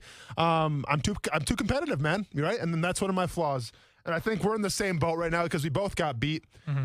Not a good weekend for us in fantasy football. Mm-mm. Very eye-opening weekend, I feel like, in terms of players who are up and players who are down right now. Mm-hmm. What are some of the players that you're not that pumped on since the season started, let's just say, personally? Well, you're going to have to give me James Robinson. Okay, yeah. Yep. Not good. Ryan Tannehill. Yes. Not good. Herbert, not great. Yep. Well, and I came up with the segment because this was just my doing of wanting to shout out A.J. Brown real quick. Oh, yeah, do that. Because, I'm gonna. And now, like, I understand Julio Jones gets to the team, and, I mean, I'll be honest with you, man. I get the Titans are 1-1 right now, but and this is early on in the season, so let's not overreact too much, but, like, that team looks nothing like I imagined it would look like. Now, keep in mind, Derrick Henry got it going in the second half, and Julio, but like, I figured A.J. Brown would be the leading receiver of this team. I figured it'd be deep shots to A.J. Brown coupled with, handoffs to Derrick Henry and a nice balance there. And it's been anything but that. It's been some Julio Jones here or there, but they've been trying to make it the Derrick Henry show, and then A.J. Brown just kind of shortly falling in. And it begs the question, like, I don't know how many times, we talk about a sophomore slump in terms of wide receivers here. It would be a sophomore slump, right? This is their second year. A.J. Brown, or is his third year? I believe third. Okay, maybe third year then. So that's fine. Junior year slump. Junior year slump. But like, are you surprised so far that A.J. Brown, who's been unequivocally the number one receiver of the Tennessee Titans, hasn't got it going so far? It's a good question, and I'll tell you why I'm not, because I have Ryan Tannehill in 3 leagues, and the dude is not good. Yeah. So to me, I'm full on watching the little ESPN Gamecast of Ryan Tannehill being incomplete, and then run, and then run, and then run, and then McNichols, and all these other people that nobody has. So to me, it's not as surprising because Ryan Tannehill's not been good. Now, when you look at yesterday and the fact that it was pretty much solely in the pass game Julio Jones, that part of it does surprise me. Yeah. Okay. Going around the league some more, obviously, Zach Wilson, the New York Jets, not a good showing. 4 interceptions. I think he had 2 interceptions and 2 passes. Yeah, yikes. And then, doesn't it kind of put in perspective just a little bit? Like, yeah, we're down on the Jacksonville Jaguars right now. We're upset with their social media team, all this stuff. Yeah. At least your quarterback didn't throw 4 interceptions. All right? At least he had some decent throws. I mean, that one to Marvin Jones in the beginning to set the tempo. Yeah. Loved it. What a moment. Great moment. And wish he'd had some more of those moments. But not a good day for Zach Wilson. Really not a good day for a lot of rookie quarterbacks. 16 points for the Patriots defense, by the way. Yeah. Not a bad day for fantasy purposes. Andy Dalton goes down. Justin Fields comes in. Now, and listen, I understand Justin Fields. It could probably take some time for him to get it together, depending how Andy Dalton's going to come across. Fields goes 6 for 13, 1 interception, a 42% completion percentage, and only a 30.4 quarterback rating. And then he had 10 attempts rushing for only 31 yards. So not a good day for Justin Fields. It was kind of a really eerie game. I was watching a lot of it on the laptop in the press box. Don't tell anybody, but I was watching that game as well. And you want to talk about the game was supposed to be perceived as, all right, it's going to be high scoring. It's going to be T. Higgins. It's going to be Jamar Chase.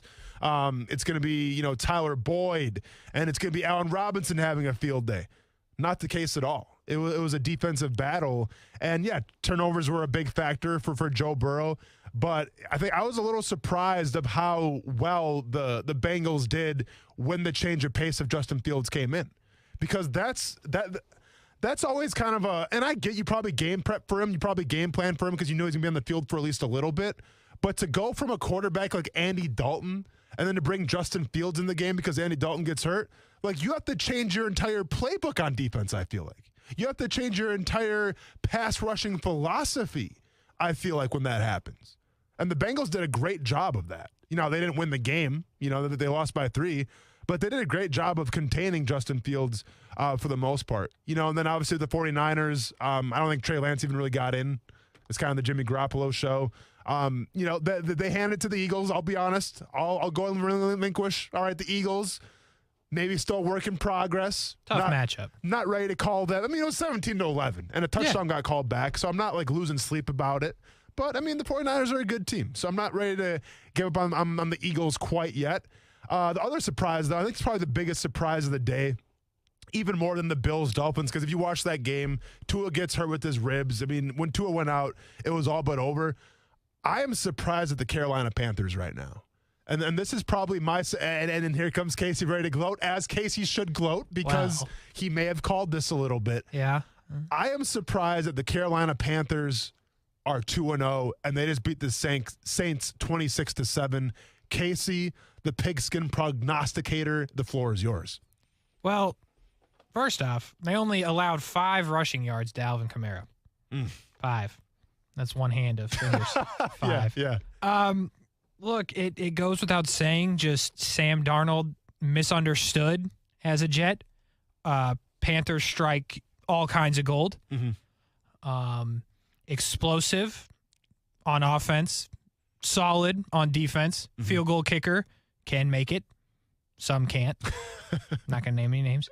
It's just, it's just another day in the office. Well, and the crazy thing is, it's also the Christian McCaffrey show.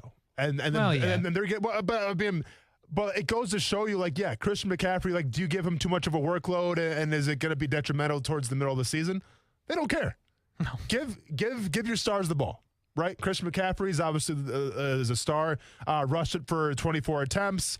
Had some receptions on top of that. That whole offense goes to Christian McCaffrey. And you got to give props to the Panthers because, I'll be honest, I didn't really give him a shot. I get Sam Darnold, new team, new offense, but the guy was seeing ghosts last year. And all of a sudden he looks like, hey. Zach Wilson might have been. Maybe it's one of those New York Jets curses that we should be talking about more than actually Sam Darnold, because Sam Darnold's found his niche now, it seems like, in Carolina. Another team that's surprising to me, obviously, is the Las Vegas Raiders. Traveling to a very hard place to play at Heinz Field, going to the East Coast, playing in Pittsburgh, and winning that game. Derek Carr is good, I think. Is there any other player in the NFL who doesn't get... Okay, I'm trying to phrase this. Is there any other player in the NFL who gets more disrespected than Derek Carr? Ooh.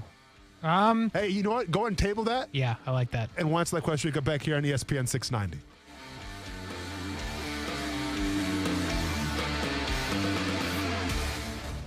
Mike Greenberg is Greeny. Did anyone watch football last year and think, you know what, I think there's just too much taunting going on? These guys seem to be too excited when they make big plays, and every now and again, it seems to be in the face of their opponent. This does not have any impact on the competition of the game until you choose to make it so. And what I'm suggesting is don't choose that. Don't choose that. Greeny with Mike Greenberg, weekday mornings at 10 Eastern on ESPN Radio, and watch exclusively on ESPN Plus.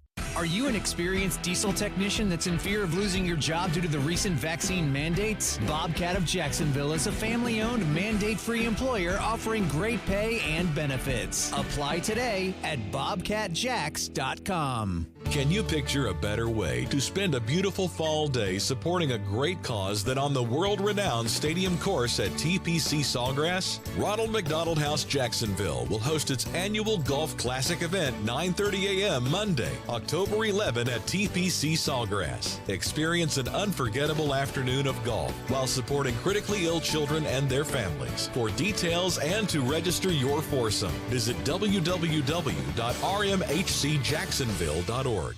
Temperatures keep climbing, and hotter weather means your body needs more water. Stay hydrated. CGC Water Treatment wants to make sure the water you and your family drink is cleaner, healthier, and tastes great. It starts with the Connecticut system, proudly made in America and installed by the pros CGC Water. Not sure about your water? Call CGC. They'll analyze your water for free. I haven't had to worry about my water since I got mine installed because Connecticut systems remove up to 99% of the contaminants.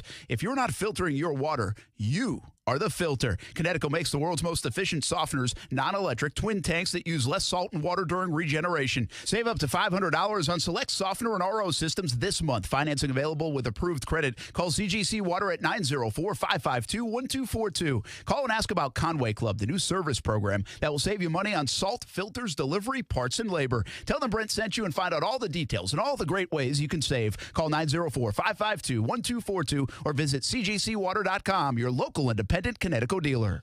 Do you know a child who is deaf, hard of hearing, blind, or visually impaired? The Florida School for the Deaf and Blind in St. Augustine is a fully accredited, tuition-free state public school that gives children an edge for a lifetime of success. FSDB is nationally recognized for its educational services designed for students' unique communication and accessibility needs.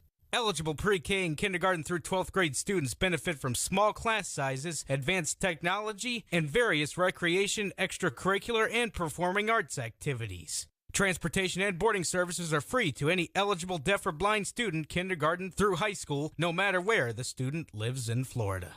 My name is Trent Ferguson, and I'm a proud graduate of this wonderful school. This place changes lives. To learn more information or to apply for enrollment, call 800-344-3737 or log on to www.fsdbk12.org. It doesn't matter how old we are.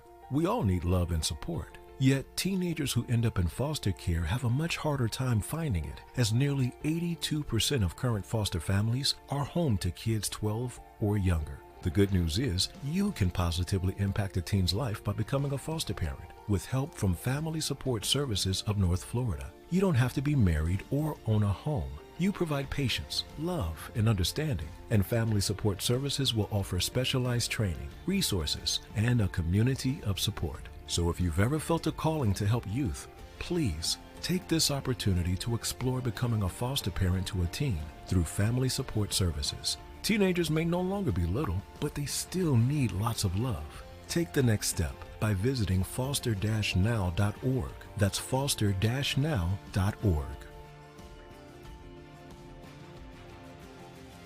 It's a new approach to healthcare. The Center for Health and Sports Medicine is built on the pillars of health: physical, mental, spiritual, and emotional, with primary care sports medicine physicians, mental health counselors, an advanced diagnostics lab for wellness and sports medicine, and 24/7 on-site state-of-the-art fitness facility, all under one roof. What does this mean for you? As a Center for Health and Sports Medicine patient, you'll receive medical care in a collaborative, proactive, goal-oriented manner. In other words, everything they do is centered around you. Learn more at jacksfamilysportsmed.com. We have a bunch of guys that, one, love football. We love football. There's not one guy on our team where we come in the building like, I don't want to talk to this guy. And I've been on teams where there are. If I'm honest, many teams where I was like, gosh, makes work not fun, and every guy in that locker room makes work so fun. They bring joy every day, and so they love football. They're great guys to be around, and they're good football players because Mr. Mayock and Coach Gruden are unbelievable at bringing guys in. And if they see a guy that no matter where he was drafted or whatever, and they're like, whoa, I think that this guy could be, they bring him in. That, in my opinion, is the most underappreciated, I think, NFL player in today's game. And that is quarterback of the Las Vegas Raiders, Derek Carr. Welcome back to Action Sports Jax on ESPN 690. I'm Austin Lane. Got Casey pushing all the right buttons. Brent is on the road right now, hopefully avoiding the rain as much as he can. On his way, I think he's got Jaguars All Access tonight? Or Jaguars Live? Jags Report Live. Jags Report Live. Yep. Hey. I tried. You do what you can. I tried. You know Missed it what I by mean? that much. But we're going to close out the last segment here. But we kind of asked the question before we went to break. Is Derek Carr the most underrated player right now, most underappreciated player in the NFL? And before we get into it, I just want to throw some stats real quick here, Casey, from last year. All right. Last year, over 4,000 yards passing, 27 touchdowns, 9 interceptions, quarterback rating year-long of 101.4. Yeah. Not bad. Not bad at all. What do you got for me? What do you think? I think that I don't get it as to why he's not more highly regarded around the league. I'll tell you, after that Monday night game, listening to him on the field, that presser, I wanted to go block for him. I got no business blocking for anybody, but I was like, give me the helmet. I'm going in. I'm feeling good about this. I'm feeling good about this. Yeah. So the fact that he got me motivated is something. Yeah. The numbers, which you just said, are good. And they're winning games.